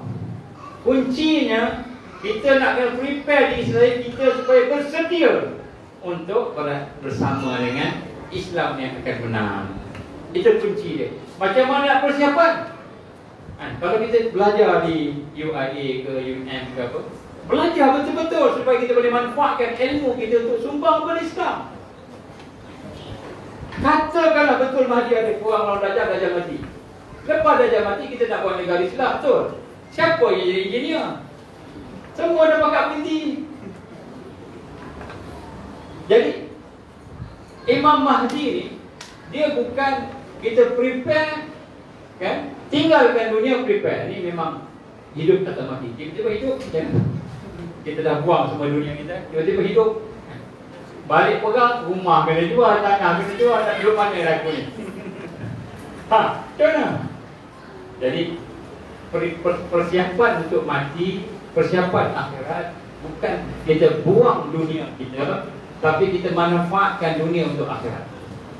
Apa manfaat contoh? Kalau kita belajar sekarang, macam ada soalan. Ni ada soalan kat saya jawab pada ini. Adakah patut saya berhenti daripada universiti sebab saya rasa dah dekat sangat? Tiap-tiap malam dengar MD online Ustaz Azman, saya kata nak keluar kan? Jangan salah faham. Jangan, Allah dah susun kita masuk universiti, habiskan universiti. Habiskan universiti tu. Allah dah susun kita jadi doktor, jadi engineer. Gunakan kedoktoran, gunakan ini untuk bantu Islam. Sebab akan guna. Jadi sebab tu persoalan bila keluar tak penting. Adakah kita bersedia? Saya ingat lagi satu soalan saya tanya. Saya tanya pada Pak Sunik. Tadi jumpa dia di salah seorang ulama Nusantara. Pak Su, Mahdi macam mana? Isu Mahdi macam mana? Bukan Mahathir, Mahdi. Al-Mahdi. Dia senyum. Dia pun baca surah Al-Imran. Kemudian dia kata, apabila berlaku pertempuran antara orang beriman dengan orang yang bukan beriman, jelas di mata kamu tentang kebenaran yang mereka bawa dengan kebatilan yang ada pada satu lagi, kan? Maka itu tanda-tandanya lah. Kemudian dia senyum. Dia kata, dia tengok kita ni cakap kita nak jadi tentera Al-Mahdi, tapi sembahyang pun kan tak khusyuk, taubat pun malas, dosa bertimbun-timbun, tak bertaubat. Dia tegur kami lah. Tanya pasal Mahdi ni. Kalau Pak Sumek dia bagi, kalau orang yang dia bagi betul. Jadi dia kata apa? Disiplin Mahdi cukup keras dan tinggi. Disiplin dia bukan disiplin biasa. Disiplin dia disiplin tentera. Disiplin tentera. Saya ingat kawan-kawan masa zaman Afghanistan lawan Rusia, ada salah seorang kawan belajar di sana, jadi dia ikutlah kat sana. Dia kata apa? Satu hari dia semua diwajibkan sembahyang berjemaah. Ni mereka yang bukan yang nak lawan Rusia ni, bukan mujahidin, tapi mereka yang dalam tempat belum pilih, kalau nak pilih lagi, belum terpilih, baru dalam nak pilih pemilihan. Diwajibkan sembahyang fardu berjemaah. Sembahyang fardu berjemaah wajib. Kemudian satu hari dia terlambat. Dia terlambat. Imam dah takbir, Allahu Akbar, imam dah takbir, dia baru nak terhege-hege, habis sembahyang, baru nak ikut. Habis sembahyang, syekh dia bangun. Apa kamu buat tadi dia? Minta maaf, saya terlambat. Dia bukan tak berjemaah, terlambat tak takbir bersama imam. Maka dia kata, kamu nak berjuang perjalanan Allah, takbir pun kamu takbir bersama imam. Kita macam mana? Jadi maknanya sini, kita tahu tentang musuh penting sebab kita nanti perjalanan dia, pergerakan dia supaya kita boleh bersedia. Tetapi kekuatan umat yang bangkit ni, kita jangan fokus pada orang-orang tertentu. Sebab kalau kita fokus pada orang tertentu, kita bimbang, kita terlalai dengan tanggungjawab kita. Jadi kita penuhi tanggungjawab kita. Yang masih belajar, teruskan belajar. Pastikan dapat A 4.0 flat, 4 flat. Barulah layak nak berjuang dengan Mahdi. Takkan 2.0 je. Nak berjuang dengan Mahdi dapat 2.0 je. Kalau kita malik kualiti kita. Jadi apabila kita kata saya nak membantu kebangkitan Islam, umat yang berkualiti, maka maknanya lagi dekat kita dengan Dajjal nak keluar, lagi berkualiti kita. Dan apa kualiti yang paling penting? Akidah kita, iman kita, ibadah kita, akhlak kita, ukhuwah kita. Macam ni kan, kita mungkin tak kenal antara satu sama lain, tapi Allah isi jumpa ni berkenalan antara satu sama lain. Bina ukhuwah, kasih sayang antara satu sama lain. Kualiti tu yang nombor satu, bukan persiapan fizikal. Walaupun kita tak nafikan persiapan fizikal itu penting, tetapi sebenarnya kualiti dalam setiap aspek yang kita lakukan, itulah hakikat. Nak bangkit, sebab kita tidak akan bangkit, Islam tak akan bangkit kecuali kita layak untuk diberikan kekuatan untuk bangkit. Dan Allah akan bagi menang. Allah tak akan bagi menang kecuali kita layak menang. Jadi nak sebut sini, itulah persoalan. Jadi adakah dia keluar bila-bila masa dia boleh keluar. Cumanya bila dia keluar, kita layak tak nak bersama dia. Okey, ada pandangan lah, setengah-setengah pandangan dia sekarang tak ada di Syria. Ada setengah pandangan dia berada di Madinah. Ada setengah pandangan dia berada di Jordan. Ada setengah pandangan dia berada di Morocco. Jadi ada banyak pandangan. Jadi saya tak nak pergi detail yang itu. Nanti kita takut, kita berharap, oh ni lah dia, tiba-tiba bukan dia. Jadi lebih baik kita persiapkan diri kita. Okey? Ada apa lagi? Yes. Menjawab daripada kita ni yang mengatakan isu vaksin ni kan. Kita cakap kita ada dijelaskan anti vaksin dan orang yang melaksana vaksin. Kita nak jawab pada dia cakap dia cuba cakap pasal vaksin ni dia orang yang sepatutnya. Dan dia orang perubatan. Kita yang bukan perubatan yang sebut, ikut dia. Menjawab soalan ni. Kita nak sebut pada orang tentang vaksin, tapi orang tu suka vaksin, kita tak suka vaksin. Lepas tu kita nak menjawab dia lah. Bagi dia, orang yang suka vaksin ni, bagi dia biar orang yang pakar jawab. Kita yang tak pakar ikut dia. Baik, kita akan ditanya berdasarkan kepada apa yang kita tahu. Itu kan yang Allah SWT gambarkan pada kita kan, yang kita tahu. Kalau kita tahu A, maka kita wajib sampaikan. Kalau benda itu boleh memudaratkan orang tu, wajib sampaikan. Tapi kalau tak nak terima, tak apa, saya dah sampaikan. Saya minta saya baligh wa'ni walau ayat, sampaikan walaupun satu ayat. Saya tahu benda ni tak elok, maka saya kena sampaikan. Kalau saya sampaikan besok, Allah tanya saya, kenapa tak cakap kat dia? Tiba-tiba dia pula cakap, dia ni dah tahu tapi tak cakap kat aku. Ada benda tak elok. Jadi tanggungjawab kita menyampaikan. Dia terima tak terima, terpulang kepada hidayah Allah yang Allah tak bagi pada dia. So tak apa, dia terima, alhamdulillah. Dia tak terima, tak apa, terima kasih, saya dah sampai. Tanggungjawab kita. So kita tak ada masalah. Okey, Okey, ada apa lagi? Saya buka soalan lah, kalau ada apa-apa. Ada apa nak tanya dulu? Ya. Boleh ulas sikit tak? Jadi persediaan rumah ini persediaan yang geng-geng preppers nak mengikutkan lah, beli beras lah, macam-macam kan. Preppers boleh ulas sikit macam mana kita yang baik. ada ada wabak nanti, bencana macam-macam kan. Jadi Baik. persiapan fizikal. Baik, persiapan fizikal. Bagaimana persiapan fizikal kita untuk berhadapan dengan perubahan-perubahan yang ada ni kan? Dia sebagainya lah, practice kan. Baik, nombor satu tuan-tuan warahmatullahi wabarakatuh. Saya sebut tadi, persiapan mesti persiapan kejiwaan tu nombor satu. Persiapan ibadah nombor dua. Persiapan jadi akhlak yang baik nombor tiga. Persiapan ukhuwah kita ni nombor empat. Ukhuwah untuk satu kesatuan. Ini barakah, ini rahmah, ini persiapan. Kemudian pada masa yang sama kita kena ada persiapan fizikal. Fizikal ni kena siapkan juga. Siapa yang boleh belajar mana, belajar mana. Siapa yang boleh belajar pedang, belajarlah pedang. Siapa yang tak ada silat, belajarlah silat. Takut silat, ada khurafat bid'ah, belajarlah taekwondo. Yang tak ada apa? Yang tak ada bid'ah dan khurafat. Kita tak tahu taekwondo pun ada bid'ah khurafat juga. Kita ingat taekwondo ni Jepun apa, dia pun tak ada jambi-jambi. Ada jambi-jambi. Dia sampai ke peringkat dia ada jambi-jambi. Tengok macam silat juga. Mula-mula mana ada tumbuk tahan, tumbuk tahan kan. Lepas tu barulah kita buat sesuatu baik. Yang sebut sini persiapan tu kena ada. Terutama di zaman sekarang ni saya sebut kita akan menuju kepada kesusahan. Sekiranya Allah izin lockdown berlaku lagi, lockdown yang mungkin sampai akhir tahun ni, maka kita akan ada masalah food security, masalah makanan. Maka dah boleh dah nak siap-siap, boleh siap lah, tak apa.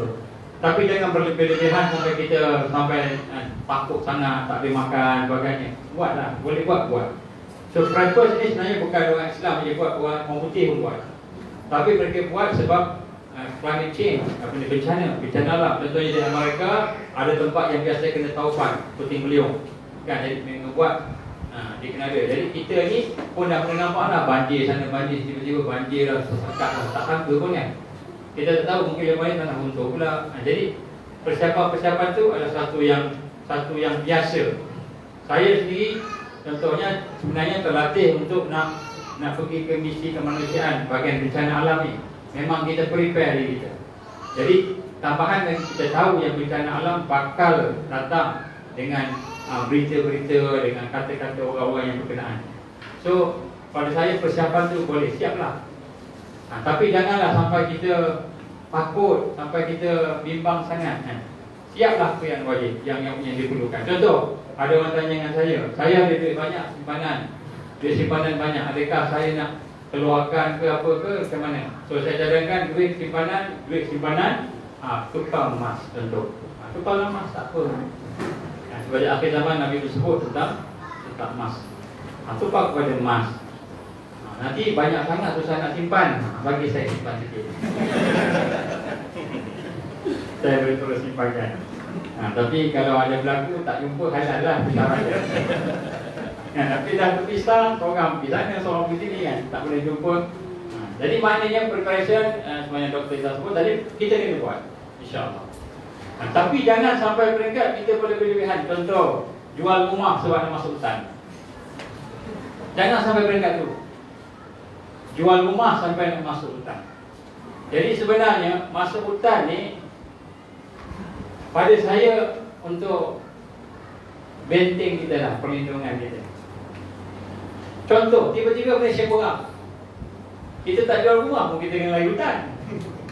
Nak selamat, kata contohlah Lumpur kena bom, kata kan, tak tahu. Sebab Amerika kan sekarang seperti kita ni, Australia Selatan ni, katalah nak tembak tempat kita kan. Kena pula tempat Ampang, kita duduk Ampang, kat Ampang ada cari kan. Seperti kat sini ramai prepos kita. Bagi dia dulu. Contohlah.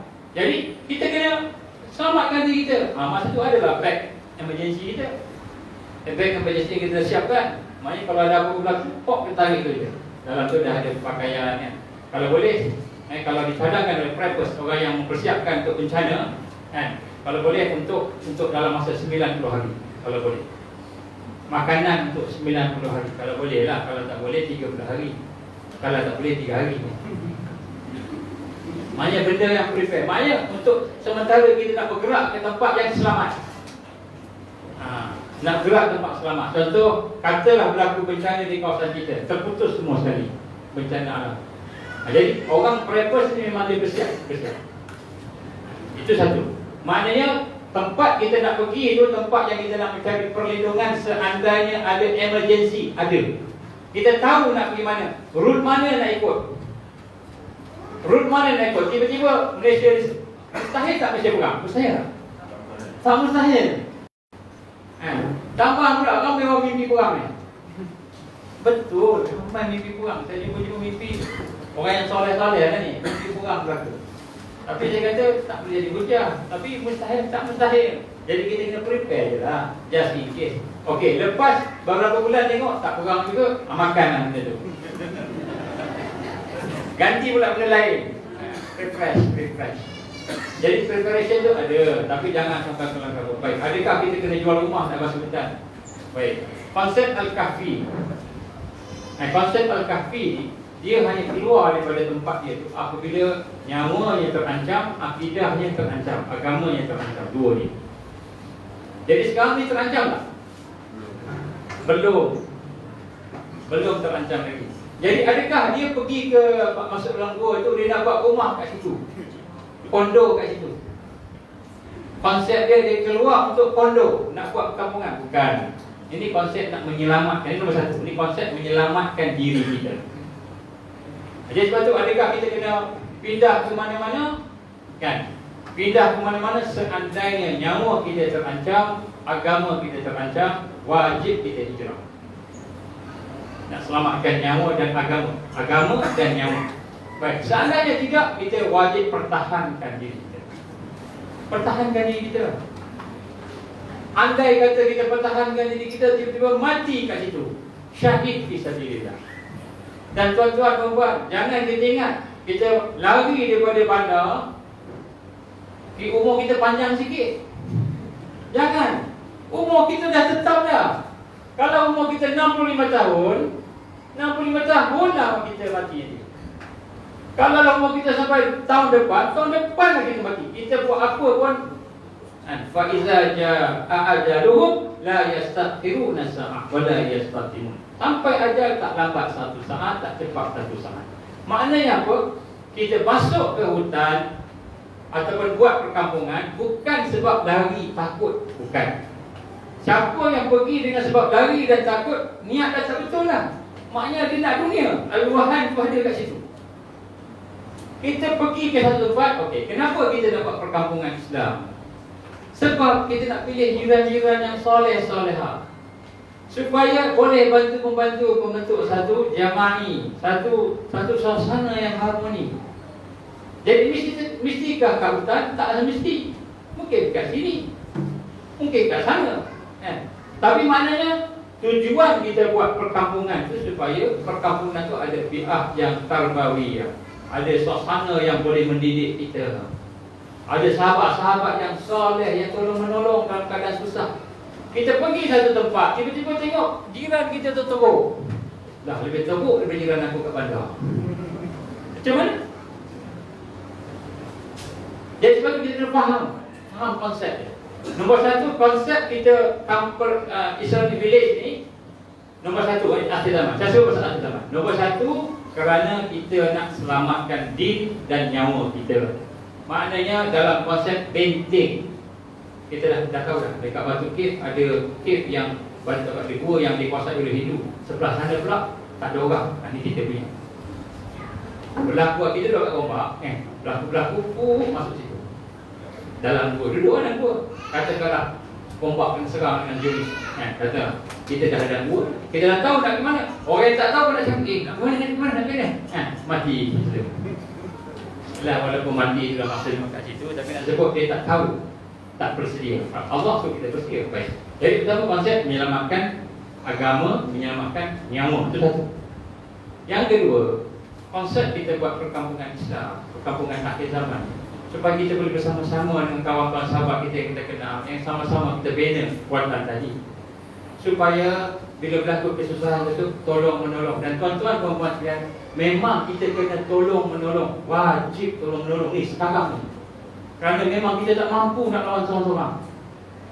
Lepas tu kita kena kenal-mengenal. Itu sebab kita kenal-mengenal. Kita kena tahu program. Kalau orang di Melaka, kena siapa dekat Melaka. Besok apa-apa, ada kawan-kawan sahabat-sahabat yang tolong-menolong. Sebab pertolongan Allah tu pada barakah, ukhuwah dan jamaah. Kita ingat, kita duduk seorang-seorang, simpan duit seorang-seorang, simpan makanan seorang-seorang, semua seorang-seorang, kita selamat. Tak, tiba-tiba yang kita simpan tu orang pecah rumah masuk, curi kita punya barang. Berlaku tak? Berlaku. Jadi di mana kekuatan ni? Jamaah. Jadi konsep perkampungan Islam tadi ialah supaya kita membina jamaah yang boleh tolong-menolong antara satu sama lain. Boleh bantu-membantu bila susah. Jadi sebab tu kita kena faham yang ini, konsep ni. Jadi persiapan tu kena ada, kan? Tapi jangan sampai sebab sekarang ni sampai pegang kita nak jual rumah kita. Jangan jual rumah. Ada 2-3 orang contohnya tanya kat saya. 2-3 orang tanya kat saya. Boleh tak saya nak jual rumah saya? Saya tak nak dah dipanggil pinjaman-pinjaman. Contoh apa saya sebut sini. Pinjaman yang kita dah buat yang tak boleh nak bayar. Ada macam mana saya nak bayar tak boleh nak bayar? Pinjaman yang kita dah sign, dah buat, wajib kita bayar. Kalau kita dah akad itu kita kena bayar. Tak boleh bayar, tak apa, bayar sekadarnya. Besok kita tak ada kerja macam mana? Tak apa, dia nak gampang-gampang. Nak macam mana sistem dia, kan? Tapi jangan kita menggadaikan sesuatu yang kita dah ada ini dengan sesuatu yang kita tak pasti lagi ada. Tak pasti lagi ada. Betul ke Dajjal nak keluar 2024? Belum tahu. Memanglah kita kata tadi kajian-kajian, tapi belum tahu, tengok-tengok kan, 2040 baru Dajjal keluar. Kita dah duduk kat hutang lama dah. Tak. Mana tak keluar-keluar ni, menyesal aku. Saya juga kena nanti. Dia dengar ceramah saya satu. Itulah satu dia dengar. Itu pun poin pindah. Dia sedar. Poin lain-lain semua dia tidur. Kena pindah. Poin pindah tu dia dengar. Poin saya kata sebelum ni kita kena prepare apa. Tidur. Kita dengar. Dia pun kena pindah. Tengok-tengok Dajjal keluar 2040 sudah. Anak dia dah tak sekolah, dia putih kerja, makan, cukup tanam. Padahal dia boleh bagi sumbangan pada masyarakat.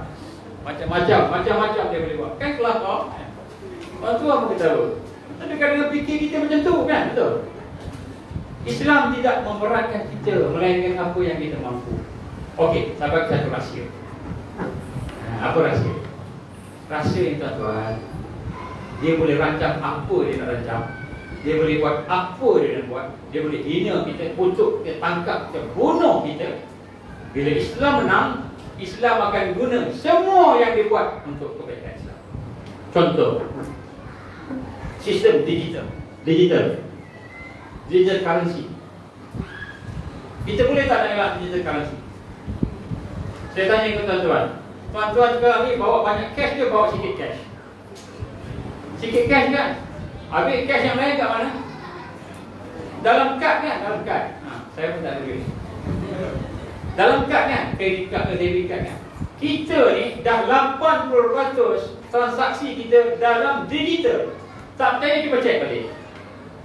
Semua transfer duit TT lah, apalah semua kan. Semua guna digital. Kita sekarang pun dah guna digital. Kita ingat kita boleh tukar digital bila dah ke 100%. Tak boleh. Tapi kenapa simpan emas tu untuk kita jaga sekiranya berlaku emergency-nya. Tapi sistem digital currency ni boleh tak kita elak?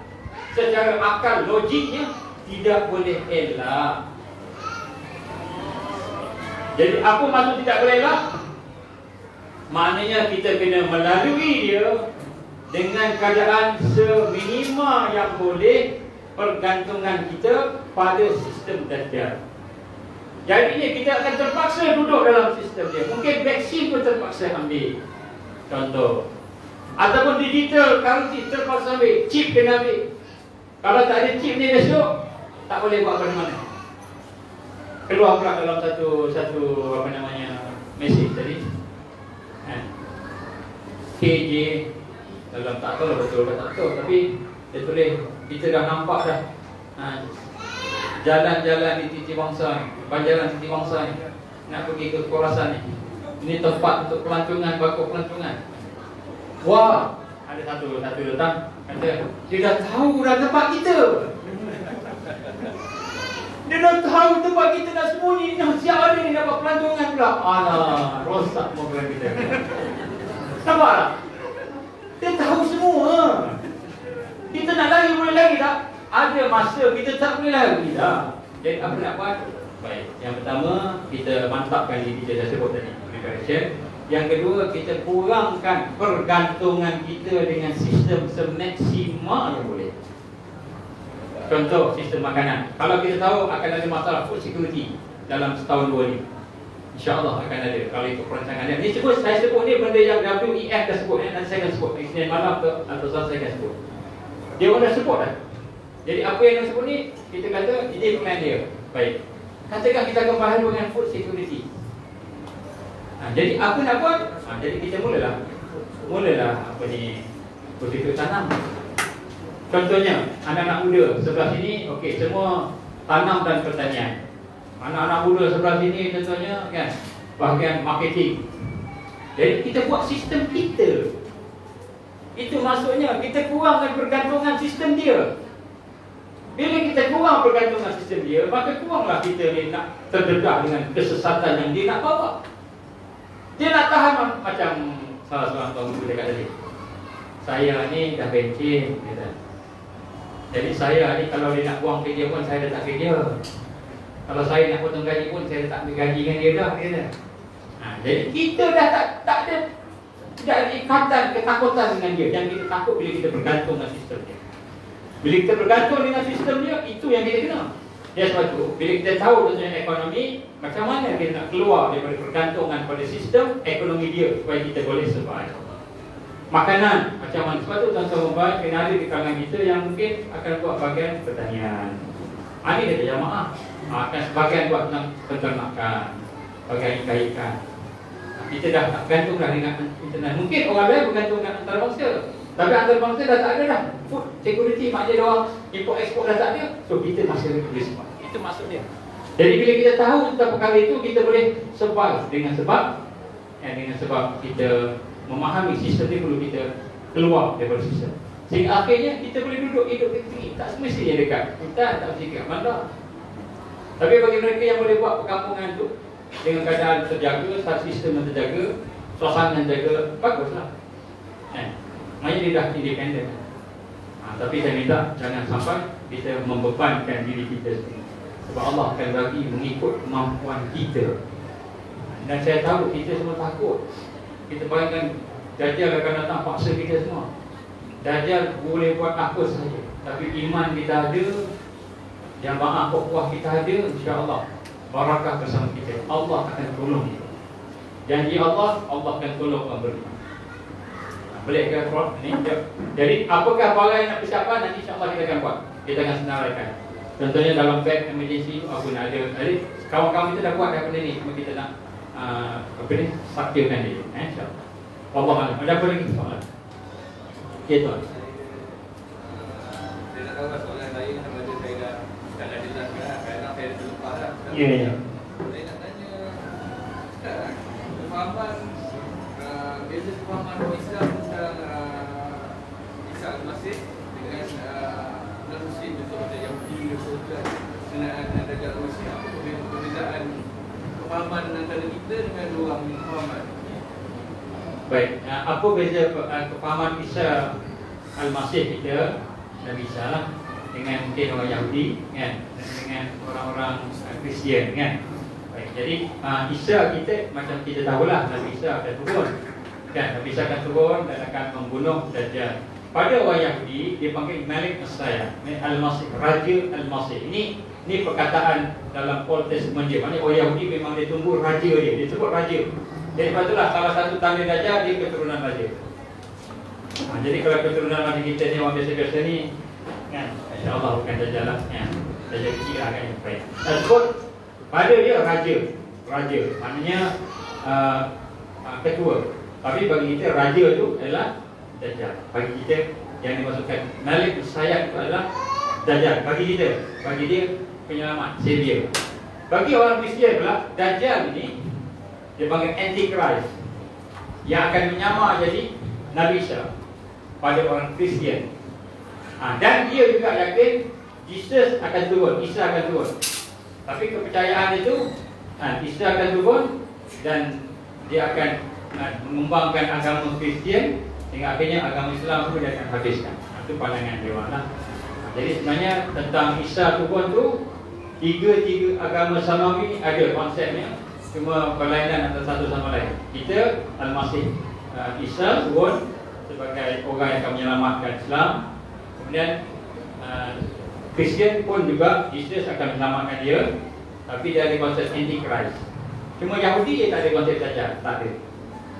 Yahudi tak ada konsep dajjal. Dia konsep Malik Isaiah, raja Al-Masih. Dia raja dia akan turun membina negara dia. Jadi itu yang dia nak tunggu raja tu. Boleh kan? Boleh.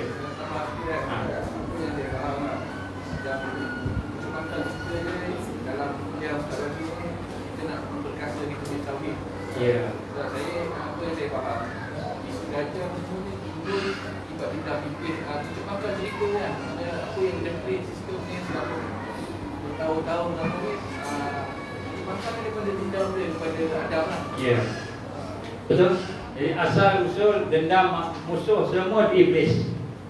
Kalau saya ada sempat nanti kita boleh tunjukkanlah apa ni pandangan-pandangan ni. Tapi dah sebut sini daripada bermula iblis tu maka dajjal dia punya tentera Illuminati, tentera dia Freemason lah, tu semua tentera-tentera dia.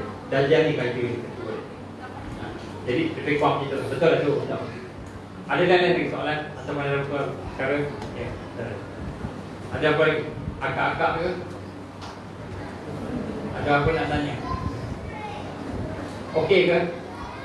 Boleh ke? Kalau saya boleh tambah sikit pasal yang perbezaan Isa daripada segi tiga agama ni. Kita dah clear Nabi Isa ni Nabi Isa yang dulu, yang Allah angkat ke langit dan akan turun semula pada akhir zaman. Ikut kajian kami yang kami ada jumpa juga dengan pakar-pakar yang buat kepentingan agama, Isa daripada sisi Kristian adalah Isa yang dulu bagi orang Kristian dah mati lah. Tapi Isa yang turun semula ni adalah Isa yang kelahiran semula, bukan diturunkan.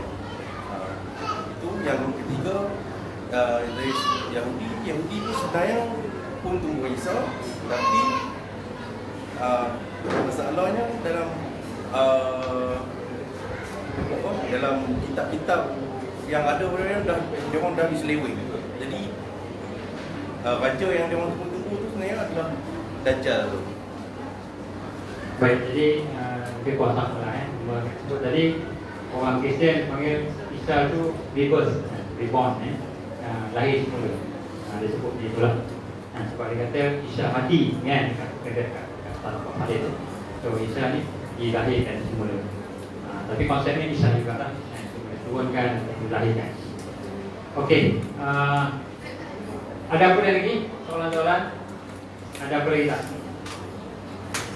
Tak ada Okey, kalau tak ada, saya nak ijazahkan sesuatu boleh? Kalau tuan-tuan puan boleh terima, saya nak ijazahkan tuan-tuan syahadah la ilaha illallah. Tapi ijazah ni secara umum, dia sebenarnya kena seorang-seorang. Jadi yang ini umum punya lah. Umum. Dia dapat daripada tuan-tuan guru kita sampailah ke Syekh Abdul Qadir Jalani, sampailah ke Syekh Ali, sampailah ke Rasulullah sallallahu alaihi wasallam. Jadi saya baca dan saya ikut. Sepatutnya kalau dijazahkan syahadah ni, dia kena ada wuduk, dia air sembahyang, kena ada wuduk, kena duduk tenang-tenang, kena fikirkan, bayangkan ini sifat Allah dan sebagainya. Tapi yang seperti ini mungkin sebagai satu khatimah lah. Dan nanti insyaAllah bila kita boleh ada peluang, kita buat secara individu. Kemudian kita buat.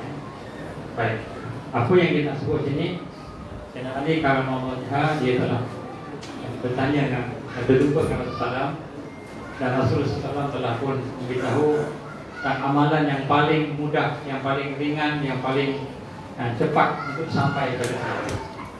Maka dijawab oleh Rasulullah SAW setelah dia duduk diam, maka Jibril menyampaikan kepada dia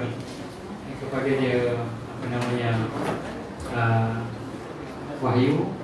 Maka Maka baginda pun mengatakan bahawa apa yang aku baca dan apa yang Nabi-Nabi baca yang merupakan afdalul zikr, satu perkataan, satu zikir yang paling afdal, memang kita sebut la ilaha illallah. Apa macam mana caranya? Nabi pun sebut la ilaha illallah. Dia pegang dada Sayyidina Ali. Kemudian sempat tu pun dia kata ikut, tutup mata.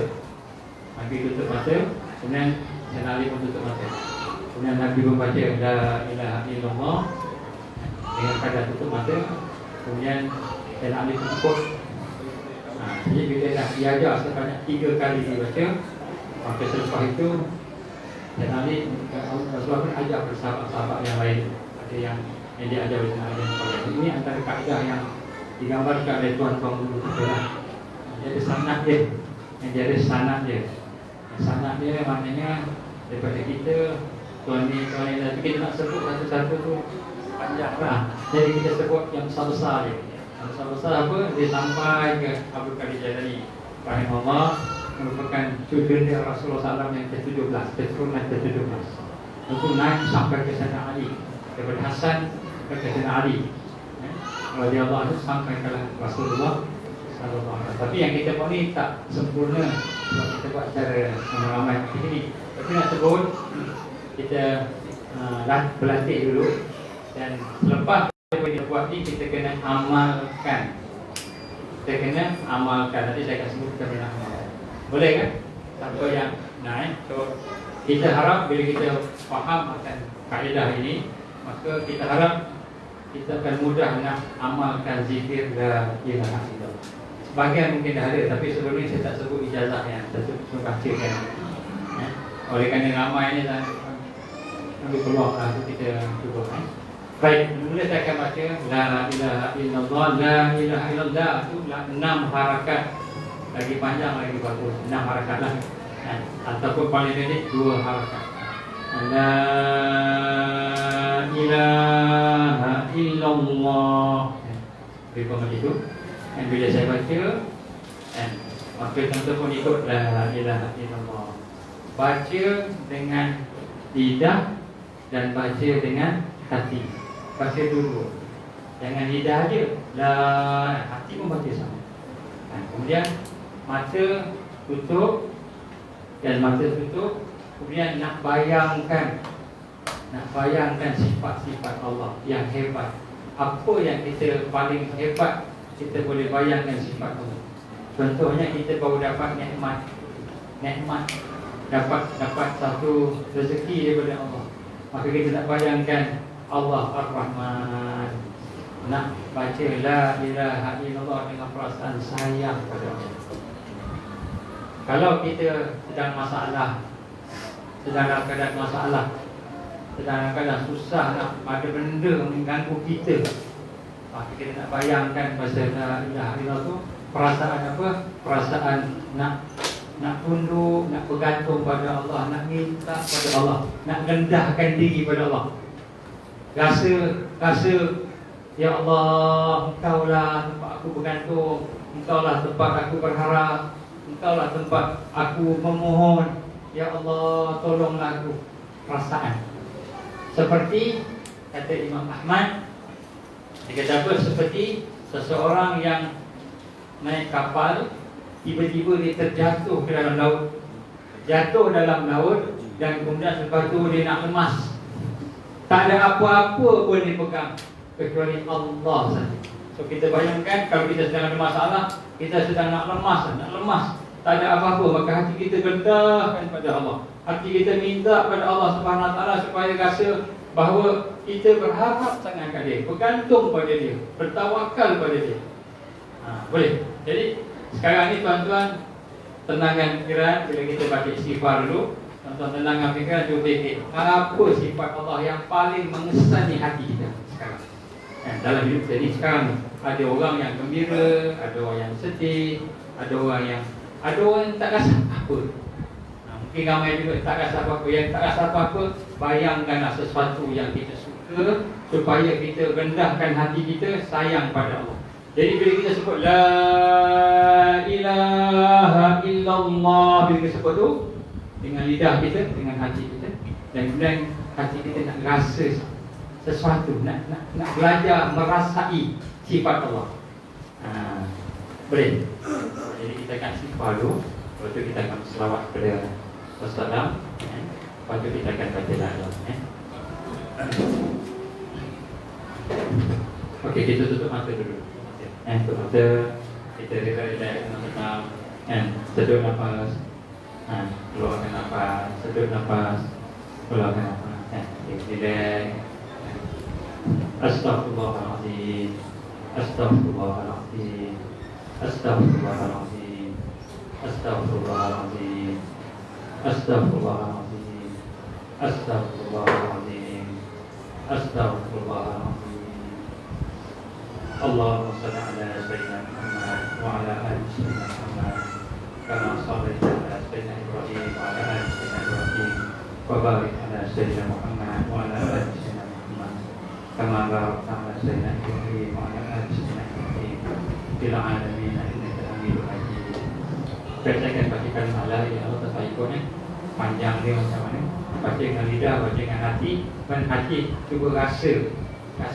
Kalau kita sayang ke Allah, nak sayang ke Allah. Kalau kita nak rasa tawaduk, rasa rendah diri kan.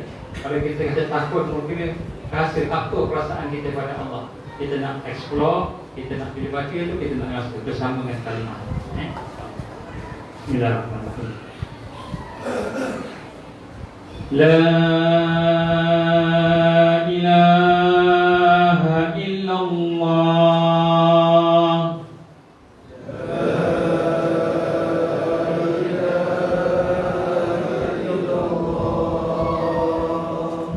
La ilaha illallah.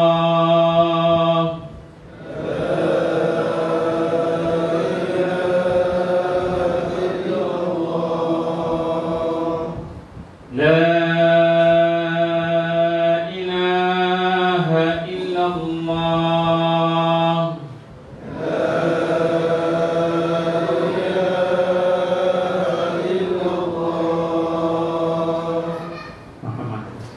Alhamdulillah. So, amalkan tiap-tiap hari, tak kira masa jeda, kita jadikan wirid kita. Maknanya satu hari kita baca. Mulakan dengan La ilaha illallah ni kalau boleh 3 kali ni. Tutup mata, bayangkan tenang-tenang, bayangkan kasih sayang Allah, bayangkan rahmat Allah, bayangkan petunjuk Allah, hidayah Allah, syukur kat dia. Lepas tu baca apa banyak. Nak baca macam-macam laju pun tak apa, La ilaha illallah, ikutlah. Tapi amalkan La ilaha illallah dengan lidah dan hati. Lidah dengan hati. Cuba sasarkan satu hari 100 kali ke 1000 kali ke, ikutlah. Ikut kemampuan kita, tapi dengan perasaan kita. Dan kemudian kita punya tanggapan bila kita buka mata, bila kita baca, maka kita tengok sesuatu, tidak ada yang menjadikan melainkan Allah. Tengok pokok, tak ada yang jadikan pokok melainkan Allah. Tidak ada yang menghina melainkan Allah. Tidak ada yang memuliakan melainkan Allah. Tidak ada yang bagi rezeki melainkan Allah. Jadi hati kita La ilaha illallah, La ilaha illallah, La ilaha illallah. Jadi kita tengok semua kita hubungkan dengan Allah. Ini latihan pertama untuk kita mentauhidkan af'al Allah. Jadi dia ada lagi. Lepas tu kita nak mentauhidkan sifat Allah pula. Tapi kita bermula dengan zikir. Zikir nak lembutkan hati kita. Siapa yang banyak zikir La ilaha illallah, banyak zikir La ilaha illallah, insya-Allah Allah mudahkan ketika di akhir hayat dia sakaratul maut, mudah dia mengucap kalimah La ilaha illallah. Ini yang paling susah sekarang. Dan insya-Allah bila Allah uji kita besok, sikit-sikit La ilaha illallah, La ilaha illallah. Akhirnya kita akan ada kekuatan. Insya-Allah. Baik. Zikir-zikir yang lain teruskan. Yang kita dah baca subhanallah bihamdi subhanallah ikutlah. Yang kita dah baca teruskan, tak apa. Cuma tambah dengan La ilaha illallah, La ilaha illallah. Itulah insya-Allah sikit sebanyak untuk pada hari ini. Mudah-mudahan apa yang kita sama-sama cuba kongsikan dapat barakah. Dan insya-Allah tuan-tuan, kalau boleh saya minta tuan-tuan semua ikuti kuliah Ruqah. kuliah duha yang saya buat tiap-tiap hari, hampir tiap-tiap hari lah. Sebab kuliah duha itulah pengisian yang malam-malam lebih kepada perkongsian semasa, perkongsian persekutuan dengan kajian yang malam-malam. Yang pagi itu adalah pengisian kita. So cuba ikuti, sekarang ni dah ada 22 kan, saya tak ingat siri dia. Satu tu. Kalau tak boleh pagi, duha tu mungkin kita sibuk kerja, tak apa. Tengok masa kita free malam atau petang. Tapi cuba ikut satu-satu. Sebab saya cuba compilekan pengisian-pengisian untuk kita isi sekarang, ini di akhir zaman. Dan insyaAllah bila sampai ke peringkat nanti, kita akan ada pengisian bersifat fizikal. Pada masa itu kita akan ada satu pertemuan khas yang di sini, di tempat lain yang khas, dan kemudian kita akan apa namanya buat persiapan lah. Mungkin kali-kali Selangor, contohnya kita akan ada grup Selangor, ada hubungan antara satu sama lain, dan kita boleh tolong-menolong. Kalau di tempat lain pun tempat lain, kita akan buat kita punya jaringan dengan pertemuan khas yang kita akan buat mungkin di tempat lain lah, bukan di kawasan sekitar-sekitar, ada pondok-pondok berapa tu yang boleh tempat resort berapa. Baik, kita tangguh dengan kita baca doa kita. A'udzubillahi minasyaitonir rajim. Bismillahirrahmanirrahim. Alhamdulillahi rabbil alamin, wassalatu wassalamu ala asyrafil anbiya'i wal mursalin wa ala alihi wa sahbihi ajma'in. Allahumma innaka ta'lam anna hadhihi al-qulub qad istama'at ala mahabbatik wa taqat ala ta'atik wa tawakkalat ala da'watik wa ta'ahadat ala nasrati syari'atik wa fikillahumma رابطتها وجهدها ويسر لها واملأها بنورك الذي لا يخفو واشرح صدورها بفيض الإيمان بك وجبل التوكل عليك وأحييها بمعرفتك وأمنها والشاك في سبيلك يا الله إنك نعم المولى ونعم النصير. اللهم انصر الإسلام والمسلمين والمستضعفين والمجاهدين في كل مكان في كل زمان. اللهم انصرنا على ترك الدعوة وترك التربية وترك الجهاد في سبيل الله. اللهم إنا نعوذ بك من أن نشرك بك شيئا ونستغفرك لما لا نعلم. اللهم إنا نعوذ بك من عذاب جهنم. اللهم إنا نعوذ بك من عذاب القبر. اللهم إنا نعوذ بك من فتنة المحيا والممات. اللهم إنا نعوذ بك من فتنة المسيح الدجال. اللهم إنا نعوذ بك من المحشر والمغرم. ربنا لا تزغ قلوبنا بعد إذ هديتنا وهب لنا من لدنك رحمة إنك أنت الوهاب. ربنا ظلمنا أنفسنا وإن لم تغفر لنا وترحمنا لنكونن من الخاسرين. ربنا هب لنا من أزواجنا وذرياتنا قرة أعين واجعلنا للمتقين إماما. ربنا أتمم لنا نورنا واغفر لنا إنك على كل شيء قدير. ربنا آتنا في الدنيا حسنة وفي الآخرة حسنة وقنا عذاب النار. وصلى الله وسلم على محمد وعلى آله وصحبه وبارك وسلم. سبحان ربك رب العزة عما يصفون والسلام على المرسلين والحمد لله رب العالمين. InsyaAllah tuan-tuan yang belum lagi tulis nama kedatangan tu, minta tolong tulis. Dan juga supaya kita boleh dapat hubungan insyaAllah. Baik, wabillahi taufiq wa hidayah. Subhanakallahumma wa bihamdika asyhadu an la ilaha illa anta astaghfiruka wa atubu ilaik. Bismillahirrahmanirrahim. Wal 'asri innal insana lafi khusr illa alladziina aamanu wa 'amilus shalihaati wa tawassaw bil haqqi wa tawassaw bis sabr. Assalamualaikum warahmatullahi wabarakatuh.